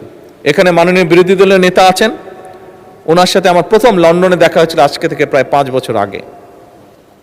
ওনার পরিবারের সদস্যরাও লন্ডনে থাকেন, উনি নিজে একজন চিকিৎসক, খুব সম্ভবত ওনার মেয়েও বোধহয় চিকিৎসক, আমি যতটুকু জানি। ছেলে চিকিৎসক, ওনার সবাই চিকিৎসক। আচ্ছা, ভেরি গুড। মাননীয় বিরোধী দলীয় নেতা অবশ্যই ওয়াকিফাল আছেন, ওনার ধারণা আছে, যেহেতু উনি পরিবারের সাথে দেখা সাক্ষাৎ করার জন্য মাঝে জন্য ইউকেতে যান, আমিও যেহেতু আনফর্চুনেটলি বহুদিন আমাকে থাকতে হয়েছে দেশে আসতে না পারার কারণে। মাননীয় স্পিকার, ইউকের মতন দেশও একটি রিচ কান্ট্রিও দেশের মানুষের স্বাস্থ্যসেবা নিশ্চিত করতে গিয়ে তারা রীতিমতন হিমশিম খাচ্ছে, এবং সে কারণেই তারা এখন একটি নতুন উদ্যোগ গ্রহণ করেছে, এবং সেটা শুধু ইউকেতেই নয়, অল ওভার ইউরোপে এই উদ্যোগটা তারা গ্রহণ করেছে। সেটা হচ্ছে প্রিভেনশন, অর্থাৎ সেটি এখন তারা ইউরোপিয়ান সরকারগুলো প্রিভেনশনের উপর জোর দিচ্ছে। অর্থাৎ একটি মানুষ, হিসাব করে দেখা গিয়েছে যে একটি মানুষ যদি অসুস্থ হয়, যেহেতু ওইসব দেশে সরকার সর্বোচ্চ সবকিছু বহন করে একটি মানুষকে চিকিৎসা দেওয়ার জন্য, সেজন্য তারা হিসাব করে দেখেছে যে একটা মানুষ যদি অসুস্থ হয় তাকে চিকিৎসা দেওয়া, তার পিছনে নার্স, ডাক্তার, হসপিটালের বেড সবকিছু মিলে যে খরচ হয়, কিন্তু তাকে যদি প্রথমেই অ্যাওয়্যার করা যায় যে তুমি এই কাজগুলো থেকে যদি বিরত থাকো তাহলে তুমি এইভাবে অসুস্থ থেকে দূরে থাকবে, অসুস্থ হওয়া থেকে বিরত থাকবে। দেখা গেছে হিসাব করে তাতে খরচ কম হয়। মাননীয় স্পিকার, আমরাও এখন সিদ্ধান্ত গ্রহণ করেছি যে স্বাভাবিকভাবে 20 কোটি মানুষের দেশ, এত মানুষকে চিকিৎসা সুবিধা দিতে গেলে মাননীয় বিরোধী দলীয় নেতা বলেছেন কিভাবে মানুষ ওয়ার্ড হসপিটালগুলোতে মাটিতে পর্যন্ত শুয়ে থাকে। বিরোধী দলীয় নেতার জানার জন্য বলছি, আমার কাছে একটি স্ট্যাটিস্টিক্স আছে, এটি সবার জানার জন্য বলছি। হিসাব করে দেখা গিয়েছে মোটামুটিভাবে হাসপাতালগুলোতে, সারা বাংলাদেশের হাসপাতালগুলোতে মাটিতে শুয়ে থাকে প্রায় 40 লক্ষ মানুষ। 40 লক্ষ মানুষ যাদেরকে বেড দিতে পারে না।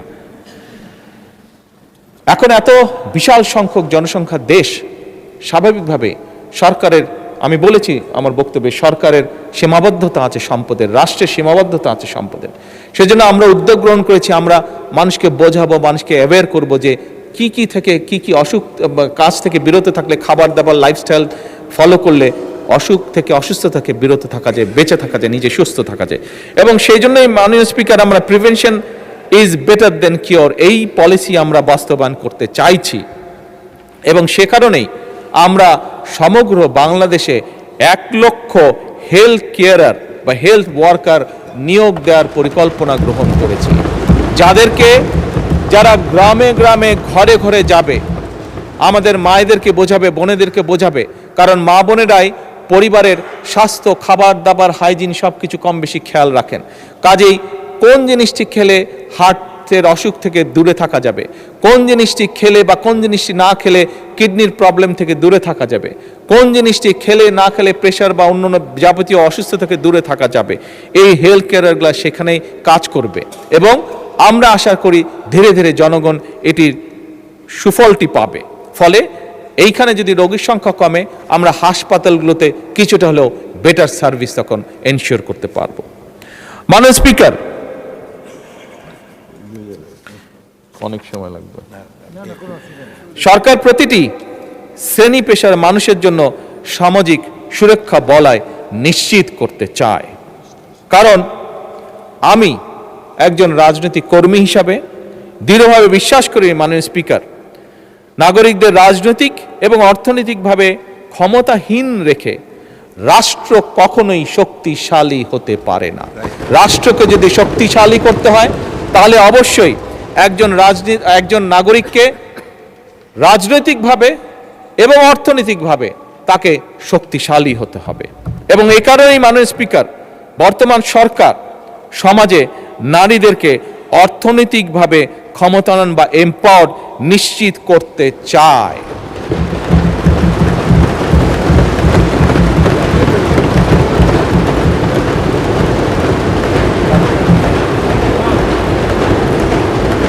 গতকাল আমাদের বিরোধী দলীয় একজন বন্ধু বলেছেন তার বক্তব্যে যে ফ্যামিলি কার্ড বাদ দেন, কর্মসংস্থানের ব্যবস্থা করান।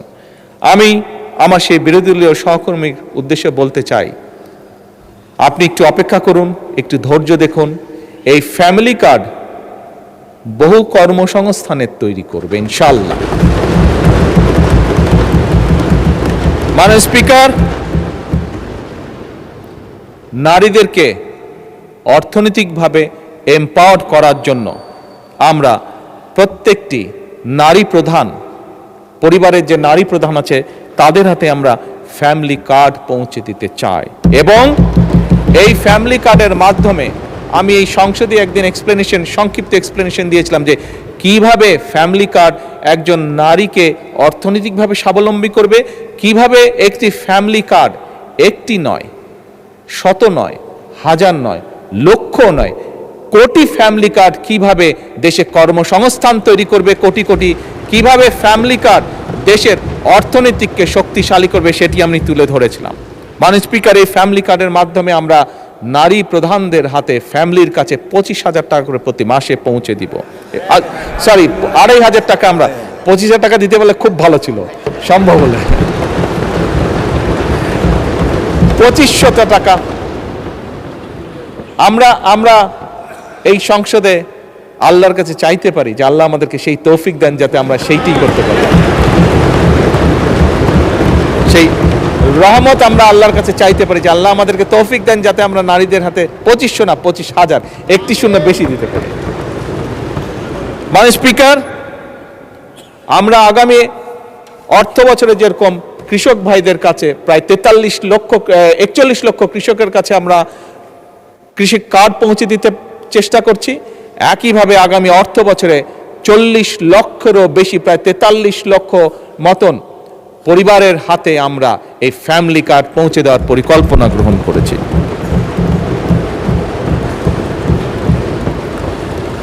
মাননীয় স্পিকার, শুধু নারীদের কাছেই নয়, আমাদের এই সমাজে কিছু ব্যক্তি আছেন যে মানুষগুলোকে, আমি মুসলমান হই, আমি যে কোনো ধর্মেরই হই না কেন, অন্য ধর্ম যারা আছেন, এই মানুষগুলোর কাছে আমরা অনেক জীবনের বিভিন্ন গুরুত্বপূর্ণ সময় বিভিন্ন গুরুত্বপূর্ণ পরামর্শ নিয়ে থাকি। এই মানুষগুলো আমাদের জীবনের বাঁকে বাঁকে আমাদেরকে বিভিন্ন পরামর্শ দিয়ে থাকেন। তারা কারা? মুসলমান হিসেবে আমি তাদেরকে চিনি মুয়াজ্জেম নামে, তাদেরকে চিনি ইমাম নামে, তাদেরকে চিনি খতিব নামে, এই উপাধিতে তারা উপাধিত। মাননীয় স্পিকার, অন্য ধর্মেরও এই সকল ধর্মীয় ব্যক্তিত্ব আছেন। অধিকাংশ ক্ষেত্রে মাননীয় স্পিকার দেখেছি আমরা এই মানুষগুলোর মধ্যে বহু সংখ্যক মানুষ, বিরাট একটি অংশ অনেক মানবতর জীবনযাপন করেন। মাননীয় স্পিকার, আমরা নির্বাচনের আগে আমাদের দলের অবস্থান থেকে বলেছিলাম আমরা যেরকম নারীদের ফ্যামিলি কার্ড পৌঁছে দিতে চাই, আমরা যেরকম প্রবাসীদের কাছে প্রবাসী কার্ড পৌঁছে দিতে চাই, আমরা যেরকম কৃষক ভাইদের কাছে কৃষক কার্ড পৌঁছে দিতে চাই, আমরা এই যে মানুষগুলো যাদের কথা বললাম তাদের কাছেও আমরা একটি সরকার, যতই সামান্য হোক, যত অল্পই হোক না কেন, তাদের কাছেও আমরা তাদের পাশে দাঁড়ানোর জন্য তাদের কাছে আমরা কিছু সম্মানই পৌঁছে দিতে চাই সরকারের পক্ষ থেকে। মাননীয় স্পিকার, এবং এই সম্মানটি আমরা প্রতি মাসে তাদের কাছে ইনশাল্লাহ পৌঁছে দিচ্ছি এবং পৌঁছে দিব। মাননীয় স্পিকার, যার কাজ ইতিমধ্যে সরকার শুরু করেছে। মাননীয় স্পিকার, মাননীয় বিরোধী দলের নেতা ওনার বক্তব্যে একটি গুরুত্বপূর্ণ কিছু ব্যক্তির কথা বলেছেন, যেই ব্যক্তিগুলোর স্যাক্রিফাইসের কারণে আজ এই সংসদ, আমরা যারা এখানে বসে আছি, গত 17 বছরে বহু রাজনৈতিক দলের নেতাকর্মী, বহু অরাজনৈতিক ব্যক্তিবর্গ, মানুষ, তারা অকাতরে জীবন দিয়েছেন, পঙ্গুত্ব বরণ করেছেন, বিভিন্নভাবে নির্যাতিত হয়েছেন। এই 17 বছরে মাননীয় বিরোধী দলীয় নেতা বলেছেন তাদের জন্য একটা কিছু করার। আমি ওনার সাথে সম্পূর্ণ একমত। এই মানুষগুলোর প্রতি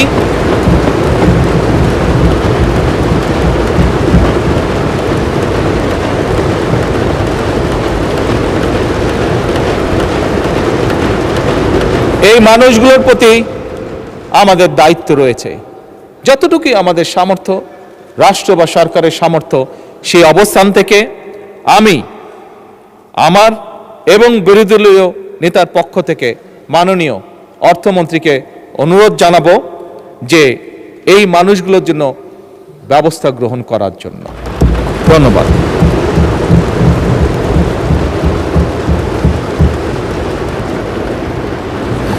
মাননীয় সংসদ নেতা, আর 15 মিনিট পরে আজান পড়বে, আপনি কি আজানের পরেও কন্টিনিউ করতে চান?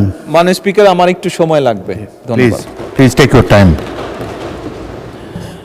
মাননীয় স্পিকার, বর্তমান সরকার বিশ্বাস করে যে আমরা যে জাতীয় নিরাপত্তা বলতে যা বুঝি, এটি শুধু সীমান্ত রক্ষার বিষয় নয়, বরং এটি রাষ্ট্রের সার্বভৌমত্ব, জনগণের নিরাপত্তা, অর্থনৈতিক স্থিতিশীলতা, খাদ্য এবং জ্বালানি নিরাপত্তা, এবং সর্বোপরি আজকের যে যুগ, সাইবার নিরাপত্তা এবং কৌশলগত সক্ষমতা, এই সকল কিছু সমন্বিত একটি বিষয়।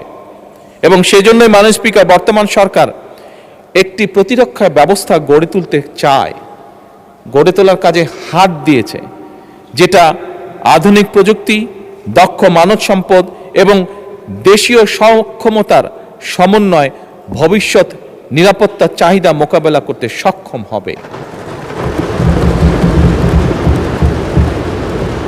মাননীয় স্পিকার, প্রতিরক্ষা শিল্পের সক্ষমতা বৃদ্ধি, গবেষণা, প্রযুক্তিগত ব্যবহার, সাইবার নিরাপত্তা জোরদার এবং প্রতিরক্ষা ব্যবস্থাপনা আধুনিকীকরণের জন্য, মডার্নাইজ করার জন্য বর্তমান সরকার এই বাজেটের ভিতরে অনেকগুলো গুরুত্বপূর্ণ উদ্যোগ গ্রহণ করেছে মাননীয় স্পিকার, যা আমি দৃঢ়ভাবে বিশ্বাস করি একজন বাংলাদেশী হিসাবে আমাদের প্রত্যেককে আগামীতে ইনশাল্লাহ গৌরবান্বিত অহংকার করার মতন অবস্থানে আমরা নিয়ে যাব ইনশাল্লাহ।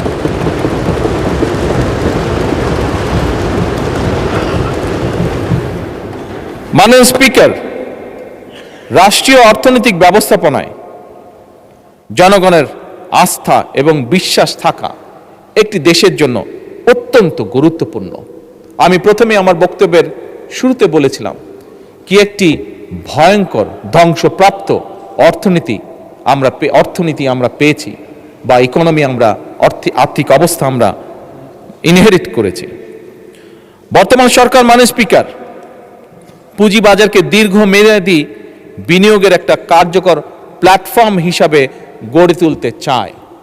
আমরা দেখেছি বিনিয়োগ বাজারে বা পুঁজিবাজারে আমরা দেখেছি পুঁজিবাজারে কিভাবে কি হয়েছিল স্বৈরাচারের সময়, কিভাবে অসহায় মানুষ সহ্য করতে না পেরে, কষ্ট সহ্য করতে না পেরে আত্মহত্যা করেছিল, যা বোধহয় পৃথিবীর অন্য কোনো দেশে কোনোদিন ঘটেনি। মাননীয় স্পিকার, এই পুঁজিবাজারকে কিভাবে দীর্ঘমেয়াদী বিনিয়োগের কার্যকর প্ল্যাটফর্ম তৈরি করা যায়, এর ভিতরেই বর্তমান সরকার পরিকল্পনা গ্রহণ করেছে। আমি দৃঢ়ভাবে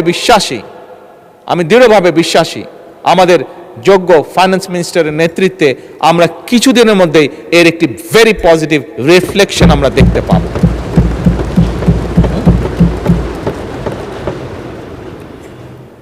মাননীয় স্পিকার, ফ্যাসিবাদের দুঃশাসনের কারণে আর্থিক খাত, বিশেষ করে ব্যাংকিং সেক্টর নিয়ে জনমনে উদ্বেগ সৃষ্টি হয়েছে। ব্যাংকিং, আমি আগেই বলেছি, আমাদের এই বাজেটের অন্যতম একটি ইম্পর্টেন্ট লক্ষ্য হলো অর্থনৈতিক খাতে শৃঙ্খলাকে যে কোনো মূল্যে ফিরিয়ে নিয়ে আসা, এবং ব্যাংকিং সেক্টরে শৃঙ্খলা ফিরিয়ে আনতে সরকার সব রকমের উদ্যোগ গ্রহণ করছে, প্রত্যেকটা ক্ষেত্রে উদ্যোগ গ্রহণ করছে। এখানে বিরোধী দলীয় নেতা আরেকটি ইম্পর্টেন্ট বিষয় উল্লেখ করেছেন যে ফ্যাসিবাদের আমলে দেশ থেকে যে দেশের মানুষের লক্ষ কোটি টাকা পাচার হয়ে গিয়েছিল, সেই পাচারকৃত টাকাও ফিরিয়ে আনার জন্য। মাননীয় স্পিকার, আপনি এবং আপনার মাধ্যমে সমগ্র সংসদ অত্যন্ত খুশি হবেন যে বিদেশে যে পাচারকৃত অর্থ, সেই অর্থ এবং সম্পদ ফিরিয়ে আনার জন্য বাংলাদেশ সরকার এরই মধ্যে 13টি দেশে 23টি মিউচুয়াল লিগ্যাল অ্যাসিস্ট্যান্স রিকোয়েস্ট পাঠিয়েছে মাননীয় স্পিকার। এবং শুধু তাই নয়, এই মিউচুয়াল লিগ্যাল অ্যাসিস্ট্যান্স ট্রিটি চূড়ান্ত হয়েছে অনেকগুলো। 15টিরও বেশি ক্ষতিগ্রস্ত ব্যাংক আন্তর্জাতিক সম্পদ পুনরুদ্ধার প্রতিষ্ঠানের সঙ্গে, যারা এই কাজগুলো করে, প্রতিষ্ঠানের সঙ্গে 60টিরও বেশি নন ডিসক্লোজার এগ্রিমেন্ট স্বাক্ষর করে ফেলেছে সরকার ইতিমধ্যে। কাজেই মাননীয় বিরোধী দল নেতা যেমন বলেছেন, এই কাজ করার জন্য ওনারা আমাদের সব রকম সহায়তা দিবেন, তার জন্য আমি ওনাকে অত্যন্ত আন্তরিক ধন্যবাদ জানাই। আমরা বাংলাদেশের আইন কানুন এবং আন্তর্জাতিক আইন কানুনের মধ্যে থেকে মাধ্যমে যত দ্রুত এবং যত বেশি সম্পদ, দেশের মানুষের যে সম্পদ পাচার হয়েছে, যত বেশি সংখ্যক সম্পদ সম্ভব, সেটি আমরা ইনশাল্লাহ দেশে ফিরিয়ে নিয়ে আসব। মাননীয় স্পিকার, এই বাংলাদেশের জনগণ আমাদেরকে ভোট দিয়ে এই সংসদে পাঠিয়েছে। এই বাংলাদেশের মানুষের জনগণের সমর্থন নিয়েই আমরা সরকার গঠন করেছি। সেজন্যই করের বোঝা বাড়ানো আমাদের লক্ষ্য বা উদ্দেশ্য নয়, করের বোঝা বাড়িয়ে নয়, বরং হয়রানি কমিয়ে করের ভিত্তিকে বাড়িয়ে শাসন ব্যবস্থার প্রতি জনগণের আস্থা ফেরানোর মাধ্যমে মাননীয় স্পিকার, সরকার রাজস্ব বাড়ানোর নীতি গ্রহণ করতে চায়। এটা আমি বলতে চাই, সরকার এমন একটা রাজস্ব ইকোসিস্টেম গড়ে তুলতে চায় মাননীয় স্পিকার। স্বাভাবিক, এখানে করের বা করদাতা যারা আছেন, বিভিন্ন রকম বিষয় আছে, বাংলাদেশে বাস্তবতা আছে, আমি অত ডিটেলে যাব না, বাট বাস্তবতার বাইরেও আমরা থাকতে পারবো না। এবং সে কারণেই সরকার এমন একটা রাজস্ব ইকোসিস্টেম গড়ে তুলতে চায় যেখানে করদাতাগণ কর প্রদান করে উন্নয়নে অংশীদার হবেন এবং প্রাউড ফিল করবেন, গর্ববোধ করবেন। আমরা পর্যায়ক্রমিকভাবে সেরকম একটা সিস্টেম তৈরি করতে চাই, স্বচ্ছ এবং আধুনিক করতে চাই এই কর ব্যবস্থাকে। আমার মনে হয় এ ব্যাপারেও আমাদের বিরোধী দলীয় নেতা একটি বক্তব্য তুলে ধরেছেন, আমি ওনার বক্তব্যের সাথে সম্পূর্ণভাবে একমত। মাননীয় স্পিকার, এবার আমি প্রস্তাবিত বাজেটে কয়েকটা বিষয়, প্রস্তাবিত বিধান এবং কয়েকটি ক্ষেত্রে ভ্যাট কমানোর জন্য মাননীয় অর্থ এবং পরিকল্পনা মন্ত্রীর দৃষ্টি আকর্ষণ করতে চাই। এবার আমি সম্ভবত, খুব সম্ভব, নর্মালি এই দাবিটা বিরোধী দল থেকে হয়ে থাকে, আমি আপাতত ফিজিক্যালি না হয়েও মানসিকভাবে একটু ওনাদের পাশে গিয়ে কথা বলতে চাই। মাননীয় স্পিকার, এবারের বাজেটে ব্যক্তি করদাতাগণের আয়কর অব্যাহতির সীমা 2026-27 এবং 27-28 কর বছরের জন্য 3,75,000 টাকা, 2028-29 এবং 29-30 কর বছরের জন্য 4 লাখ টাকা এবং 30-31 কর বছরের জন্য 4,50,000 টাকা প্রস্তাব করা হয়েছে। ব্যক্তি করদাতাগণের করভার কিছুটা লাঘব করে তাদেরকে কিছুটা স্বস্তি দিতে চাই আমরা, এবং সে কারণেই মাননীয় স্পিকার 2026-27 এবং 27-28 কর বছরের জন্য 4 লাখ টাকা, যেটা 3,75,000 প্রস্তাব করেছে, 4 লাখ টাকা, 2028-29 এবং 29-30 কর বছরের জন্য 4,50,000 টাকা এবং 2030-31 কর বছরের জন্য 5 লাখ টাকা করার জন্য মাননীয় অর্থ পরিকল্পনা মন্ত্রীর প্রতি আমি অনুরোধ রাখছি।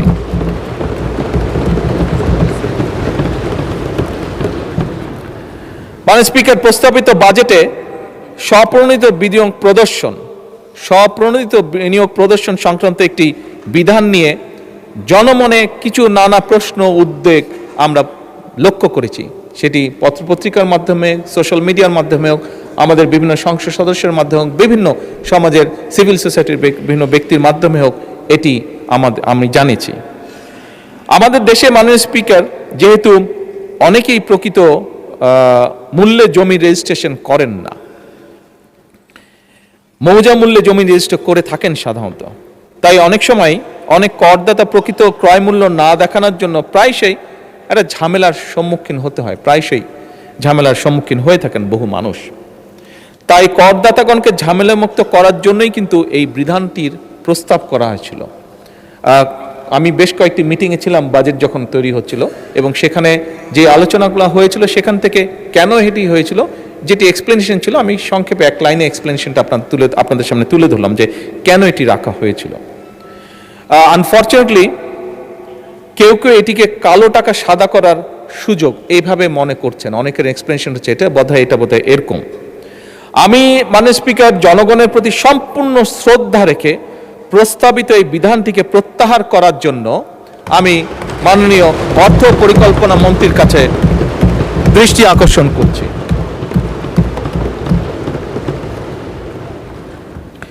মাননীয় স্পিকার, দেশে বেসরকারি যে বিশ্ববিদ্যালয়গুলো আছে বর্তমানে হ্রাসকৃত 10% হারে কর প্রদান করে তারা। আমি বেসরকারি বিশ্ববিদ্যালয় সমূহে করের হার আরো কমিয়ে 5% করার প্রস্তাব করছি। তবে এখানে একটি তবে আছে। এই তবেটি হচ্ছে, আমি একই সঙ্গে তাদের প্রতি, বেসরকারি বিশ্ববিদ্যালয় তাদের প্রতি আমার আহ্বান থাকবে যে যেহেতু ট্যাক্সটি কমানোর প্রস্তাবনা করা হচ্ছে, গবেষণা এবং উন্নয়ন এবং শিক্ষার্থীদেরকে, যারা স্টুডেন্ট থাকবে তাদেরকে বহু ভাষায় পারদর্শী, তাদেরকে অন্য ল্যাঙ্গুয়েজ কোর্সগুলো করার জন্য, গড়ে তোলার জন্য ল্যাঙ্গুয়েজ ল্যাব স্থাপন ও পরিচালনা করা, এবং একই সাথে গরিব এবং মেধাবী শিক্ষার্থী যারা থাকবে তাদের প্রতিষ্ঠানগুলোতে তাদেরকে বিনা বেতনে পড়াশোনার সুযোগ করে দেওয়ার জন্য।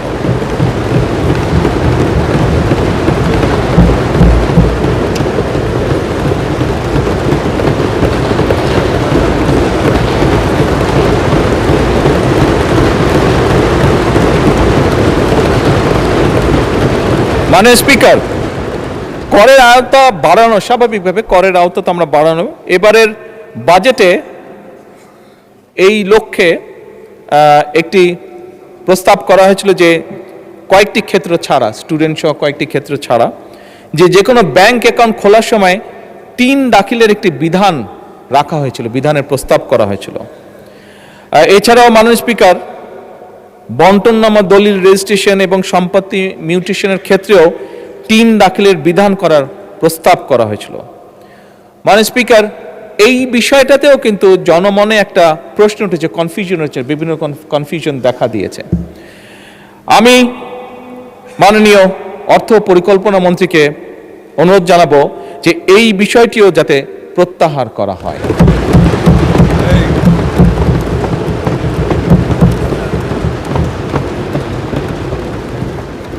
মাননীয় স্পিকার, দেশের 3টি পার্বত্য জেলায় বিশেষ করে ক্ষুদ্র নৃগোষ্ঠী ব্যক্তিগণের যে বেতন এবং তাদের যে আর্থিক পরিসম্পদ হতে যে অর্জিত আয়, এটা ব্যতীত পার্বত্য জেলার পরিচালিত যে সকল অর্থনৈতিক কর্মকাণ্ড থেকে যে অর্জিত আয়, সেটিকে করমুক্ত রাখার প্রস্তাব করা হয়েছে উপস্থাপিত যে বাজেট।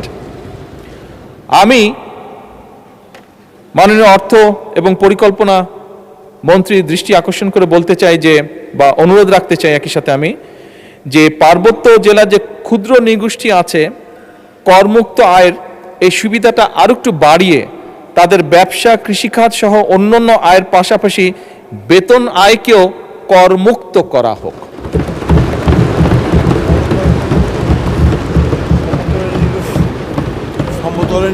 এটা পাহাড়ি এবং সমতল উভয় ক্ষুদ্র নৃগোষ্ঠী, মূল হচ্ছে ক্ষুদ্র নৃগোষ্ঠী যারা আছেন, পাহাড় এবং সমতল উভয় ক্ষেত্রে প্রযোজ্য। আমাদের এখানে দিনাজপুর, ময়মনসিংহ, এদিকার নেত্রকোনা, এদিকার সদস্যবৃন্দ আছেন অনেকেই, উভয় সাইডে। মাননীয় স্পিকার, দেশের চিংড়ি চাষের প্রসার এবং রফতানি বৃদ্ধির লক্ষ্যে এই খাতের কতগুলো প্রয়োজনীয় বিষয় আছে, যেমন অ্যাকুয়া ফিড আছে, ফিড অ্যাডিটিভ আছে, তারপরে প্রোবায়োটিক্স আছে, ভিটামিন এবং মিনারেলস আছে। এটার আমদানিতে যে সমুদায় আমদানি শুল্ক, রেগুলেটরি শুল্ক এবং সম্পূরক শুল্ক, ভ্যাট প্রত্যাহারের জন্য এবং প্রয়োজনীয় যন্ত্রপাতি এই সেক্টরটাকে আরও বেশি এমফেসাইজ দেওয়ার জন্য যে যন্ত্রপাতি আছে, এটার যে ট্যাক্স আছে, শুল্ক আছে বিভিন্ন রকমের, এই শুল্কগুলো সম্পূর্ণভাবে ভ্যাট এবং শুল্কগুলো প্রত্যাহার করার জন্য আমি অনুরোধ জানাচ্ছি মাননীয় অর্থমন্ত্রীকে।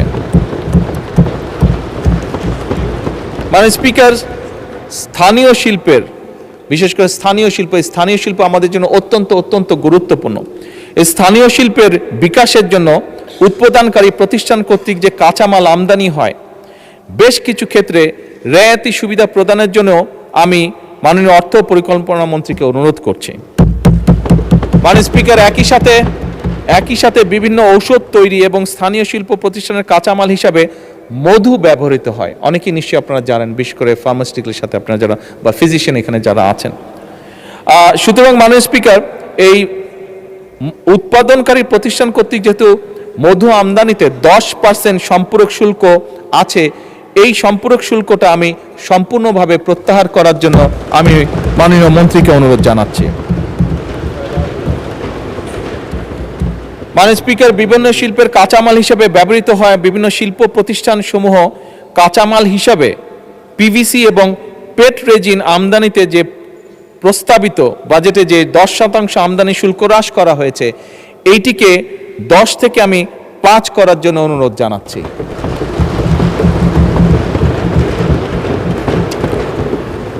মাননীয় স্পিকার, ফায়ার ডোর উৎপাদনকারী প্রতিষ্ঠানের কাঁচামাল হিসাবে কোল্ড রোল শিট আমদানিতে প্রস্তাবিত 10% রেগুলেটরি শুল্ক সম্পূর্ণভাবে প্রত্যাহার করার জন্য আমি অনুরোধ জানাচ্ছি মাননীয় অর্থমন্ত্রীকে। উৎপাদনকারী শিল্প প্রতিষ্ঠান কর্তৃক যে কাঁচামাল হিসাবে মাননীয় speaker flat roll product plated or coated with chromium oxide আমদানিতে প্রস্তাবিত 10% এবং রেগুলেটরি যে শুল্ক, এটিও আমি মাননীয় অর্থমন্ত্রীকে সম্পূর্ণভাবে প্রত্যাহারের জন্য অনুরোধ জানাচ্ছি।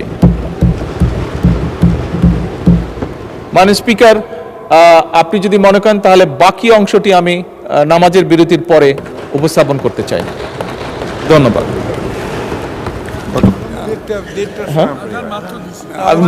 যেহেতু জামাতের টাইম, নামাজের টাইম অনেকক্ষণ আছে, আমার আর 15-20 মিনিট হলে আই ক্যান ফিনিশ মাননীয় স্পিকার। 15 মাননীয় সংসদ নেতা, আপনি যদি 15 মিনিটে শেষ করতে পারেন তাহলে একবারে শেষ করে ফেলাই ভালো। শেষ করে দেব? হ্যাঁ? জি, আচ্ছা মাননীয় স্পিকার, আমি দ্রুত তাহলে শেষ করার চেষ্টা করছি। বিরোধী দলের নেতা, আপনি কিছু বলছেন কি? আমি শুনতে পাচ্ছি না আপনার কথাটা। মাননীয় বিরোধী দলের নেতা, আমরা কি কন্টিনিউ করবো 15 মিনিট? তাহলে দলের নেতাকে মাইক দেন। 15 থেকে 20 মিনিট লাগবে।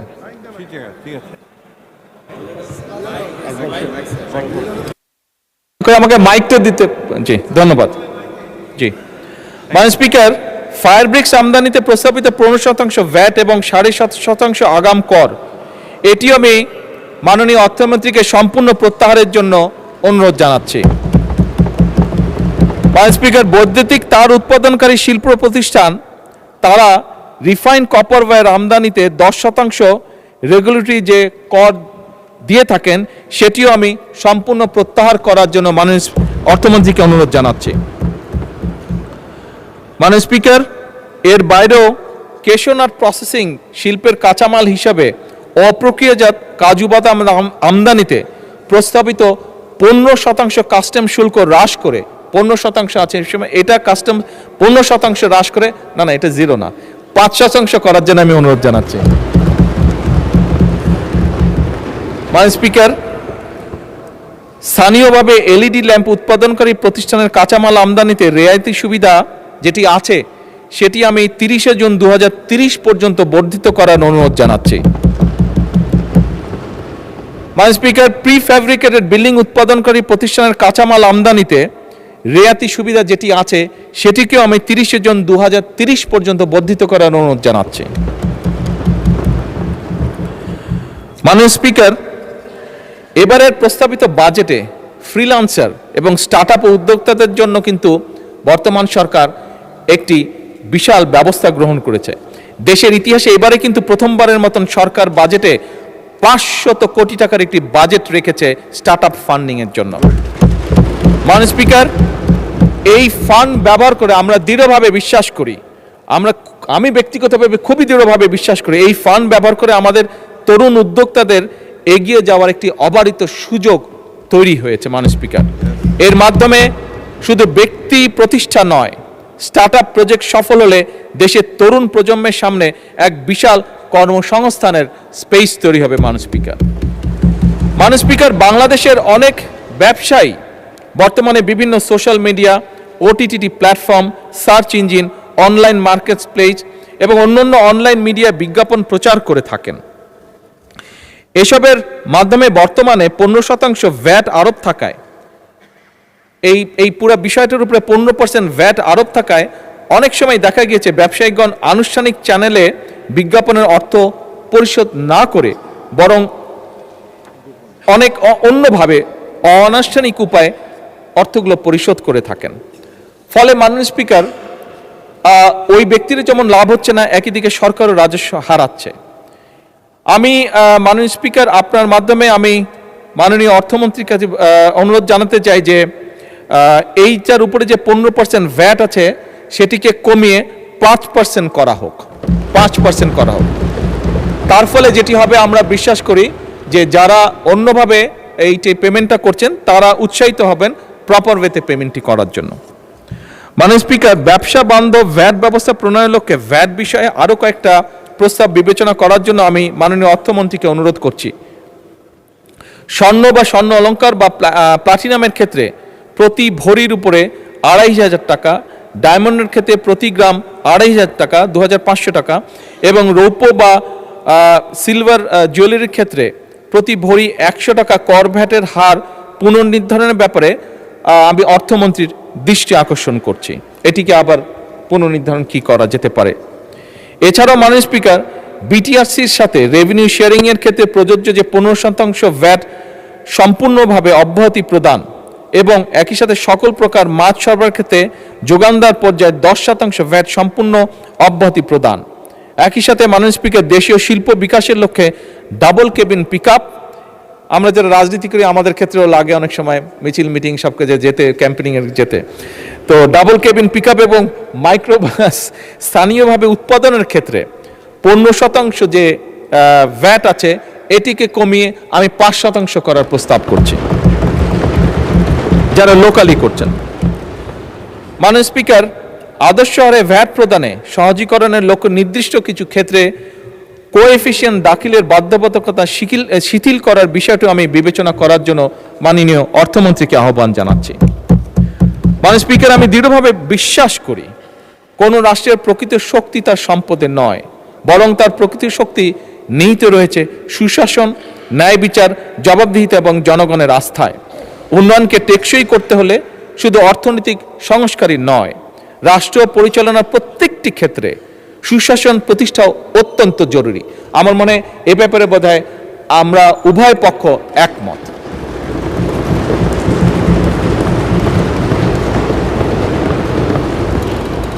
এবং এর পাশাপাশি জনগণ একটি ন্যায়ভিত্তিক রাষ্ট্র চায়। মাননীয় স্পিকার, এটি একটি মানুষের চাওয়া। এখন স্বচ্ছ এবং জবাবদিহিমূলক সরকার এবং প্রশাসন চায়। বর্তমান সরকার জনগণের সেই আকাঙ্ক্ষা পূরণে আমি মনে করি শুধু বর্তমান সরকারে নয়, বরং আমি মনে করি এই পুরা সংসদ জনগণের সেই আকাঙ্ক্ষা পূরণে একসাথে থেকে কাজ করতে অঙ্গীকারবদ্ধ। শাসক অবস্থান থেকে মাননীয় স্পিকার, গণতন্ত্র, আইনের শাসন এবং মানবাধিকার রক্ষার অন্যতম পূর্ব শর্ত বিচার বিভাগের স্বাধীনতা এবং ন্যায় বিচার মানুষের দোরগোড়ায় পৌঁছে দেওয়া। সেই লক্ষ্যে ইতিমধ্যেই আমরা সাবেক প্রধানমন্ত্রী মরহুমা বেগম খালেদা জিয়া সরকারের নেওয়া লিগ্যাল এইড কর্মসূচির ব্যাপক বিস্তার ঘটিয়েছি। গত বছরের তুলনায় এবারে বাজেটে বিচার বিভাগের জন্য বরাদ্দ বাড়ানো হয়েছে। একই সঙ্গে মাননীয় স্পিকার, এই সংসদে আমি বিচারকদের আবাসন সমস্যার সমাধান, গবেষণা এবং আদালত ভবনের যে সংকট রয়েছে এইটা নিরসনের জন্য বিচার বিভাগের সার্বিক উন্নয়নের জন্য আমি সুপ্রিম কোর্টে আরও 100 এবং আইন মন্ত্রণালয়কে আরও 500 কোটি অতিরিক্ত বরাদ্দ দেওয়ার জন্য মাননীয় অর্থ পরিকল্পনা মন্ত্রীকে অনুরোধ জানাচ্ছি। মাননীয় স্পিকার, একটি গণতান্ত্রিক রাষ্ট্র ব্যবস্থায় দক্ষ, সৎ এবং পেশাদার জনপ্রশাসনের কোনোই বিকল্প নেই। আমরা যদি সার্ভিস পেতে চাই আমাদের প্রশাসনকে সেভাবে দক্ষ করে তুলতে হবে। জনগণকে যদি সার্ভিস দিতে চাই আমরা প্রশাসনকে যেমন একদিকে জবাবদিহির আনতে চাই, একই সাথে আমরা সঠিক বেতন কাঠামো, প্রশিক্ষণ এবং অহেতুক রাজনৈতিক হস্তক্ষেপ মুক্ত পরিবেশও বজায় রেখে দেশ গঠনে তাদের পূর্ণাঙ্গ অংশগ্রহণও নিশ্চিত করতে চাই। মাননীয় স্পিকার, বিএনপি সরকার, আমি যেটা আগেই বলেছি, সরকার সমস্যাকে আড়াল করতে চায় না, আড়াল করে কোনো লাভ হবে না। আমরা জনগণের কাছে স্বচ্ছতার সঙ্গে অঙ্গীকার করতে চাই যে 1.5 দশকেরও বেশি সময় ধরে যে গভীর দুর্নীতি, অনাচার এবং অনিয়ম আমাদের অর্থনীতিকে পঙ্গু করে দিয়েছে, সেই অবস্থার উত্তরণ ঘটিয়ে তা আমরা জনগণের কাছে অঙ্গীকারবদ্ধ। জনগণের প্রত্যাশা, আমাদের প্রতি জনগণের প্রত্যাশা অপরিসীম। এটি আমরা বিভিন্ন আলোচনায় আমাদের সকলের মুখ থেকে এপাশ ওপাশ উভয়ের আমাদের বক্তব্যে বেরিয়ে এসেছে বিভিন্ন সময়। সরকার তার সর্বোচ্চ শক্তি নিয়ে জনগণের আশা আকাঙ্ক্ষা পূরণের পথে এগিয়ে চলছে, তবে বহু কঠিন একটি পথ এটি। বাংলাদেশের মানুষ, আমরা প্রত্যেকে গ্রামে গঞ্জে ঘোরা মানুষ, মানুষের সাথে উঠা বসা করা মানুষ। আমরা বাংলাদেশের মানুষ পরিশ্রমী মানুষ, যা আমরা স্বচক্ষে দেখেছি। তরুণ সমাজ মেধাবী, আমাদের কৃষক উৎপাদনশীল, প্রবাসীরা দেশপ্রেমিক এবং আমাদের উদ্যোক্তারা সম্ভাবনাময়। সুতরাং মাননীয় স্পিকার, আমাদের ঘুরে দাঁড়ানো ছাড়া কোনোই বিকল্প নেই।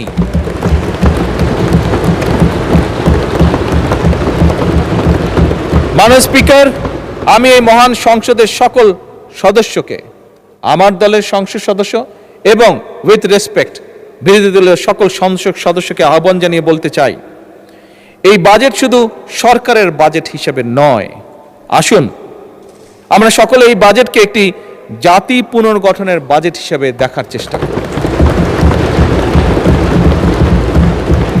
মাননীয় বিরোধী দলের নেতা বলেছেন, আমিও বলেছি, ওনার সাথে সম্পূর্ণ একমত রেখে আমি বলতে চাই, আমাদের মধ্যে মতভেদ থাকতেই পারে, কিন্তু দেশের অর্থনীতি পুনরুদ্ধার, জনগণের কষ্ট লাঘব, আর্থিক খাতে শৃঙ্খলা প্রতিষ্ঠা, আস্থা ফেরানো, কৃষক, শ্রমিক, তরুণ, নারী, প্রবাসী উদ্যোক্তাদের জন্য সৃষ্টি তৈরি এবং গণতান্ত্রিক প্রতিষ্ঠান শক্তিশালী করার প্রশ্নে আমরা সকলে ইনশাল্লাহ ঐক্যবদ্ধ থাকব।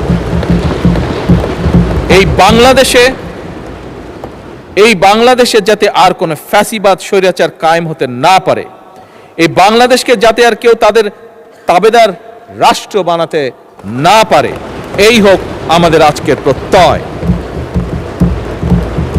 মাননীয় স্পিকার, বাজেট প্রণয়ন অত্যন্ত অক্লান্ত পরিশ্রমের কাজ। আমি অক্লান্ত পরিশ্রমের জন্য আমি মাননীয় অর্থ পরিকল্পনা মন্ত্রীকে আমার এবং আমার সকল সদস্যের পক্ষ থেকে সহকর্মীর পক্ষ থেকে আন্তরিক ধন্যবাদ জানাতে চাই। আমি ধন্যবাদ জানাতে চাই অর্থ বিভাগ, জাতীয় রাজস্ব বোর্ড, অর্থনৈতিক সম্পর্ক বিভাগ, আর্থিক প্রতিষ্ঠান বিভাগ, পরিকল্পনা মন্ত্রণালয়, বাংলাদেশ ব্যাংক, সংশ্লিষ্ট সকল মন্ত্রণালয় এবং বিভাগের কর্মকর্তা এবং কর্মচারীদেরকে আন্তরিক ধন্যবাদ জানাতে চাই।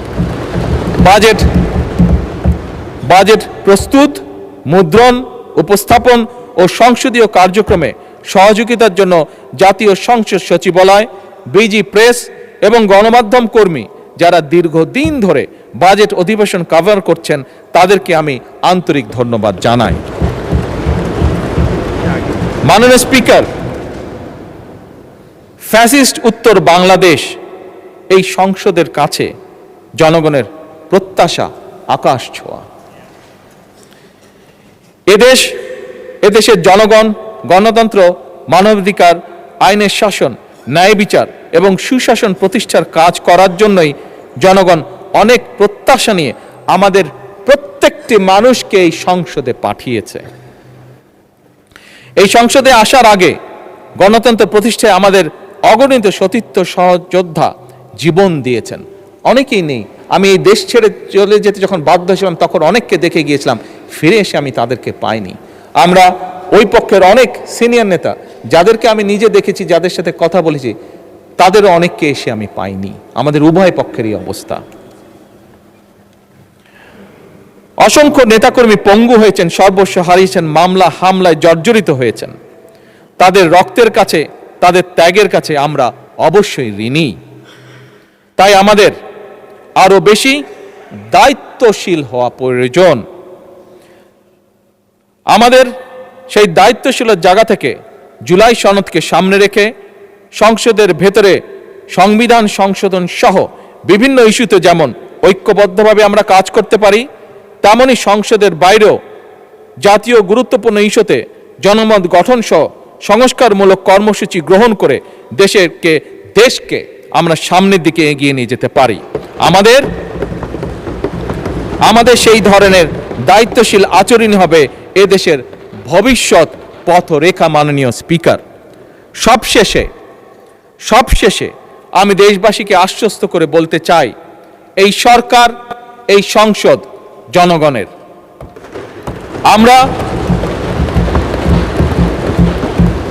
আমরা জনগণের আকাঙ্ক্ষাকে সম্মান করি, জনগণের কষ্ট আমরা অবশ্যই বুঝি, জনগণের সম্পদ রক্ষাকে আমরা পবিত্র দায়িত্ব মনে করি। আমরা এমন একটি বাংলাদেশকে গড়ে তুলতে চাই, এমন একটি বাংলাদেশকে পেতে চাই যেখানে উন্নয়ন হবে ন্যায্যতা ভিত্তিক, অর্থনীতি হবে অন্তর্ভুক্তিমূলক, রাষ্ট্র হবে জবাবদিহিমূলক এবং নাগরিকের জীবন হবে নিরাপদ, মর্যাদাপূর্ণ এবং সম্ভাবনাময়। মাননীয় স্পিকার, এই বাজেট সেশনে আমাকে আমার বক্তব্য উপস্থাপন করতে দেওয়ার জন্য, এই সংসদের সামনে এবং জাতির সামনে উপস্থাপন করতে দেওয়ার জন্য আমি আপনাকে আন্তরিক ধন্যবাদ এবং আপনার মাধ্যমে সমগ্র জাতীয় সংসদকে আন্তরিক ধন্যবাদ জানিয়ে আমার বক্তব্য শেষ করছি। আসসালামু আলাইকুম।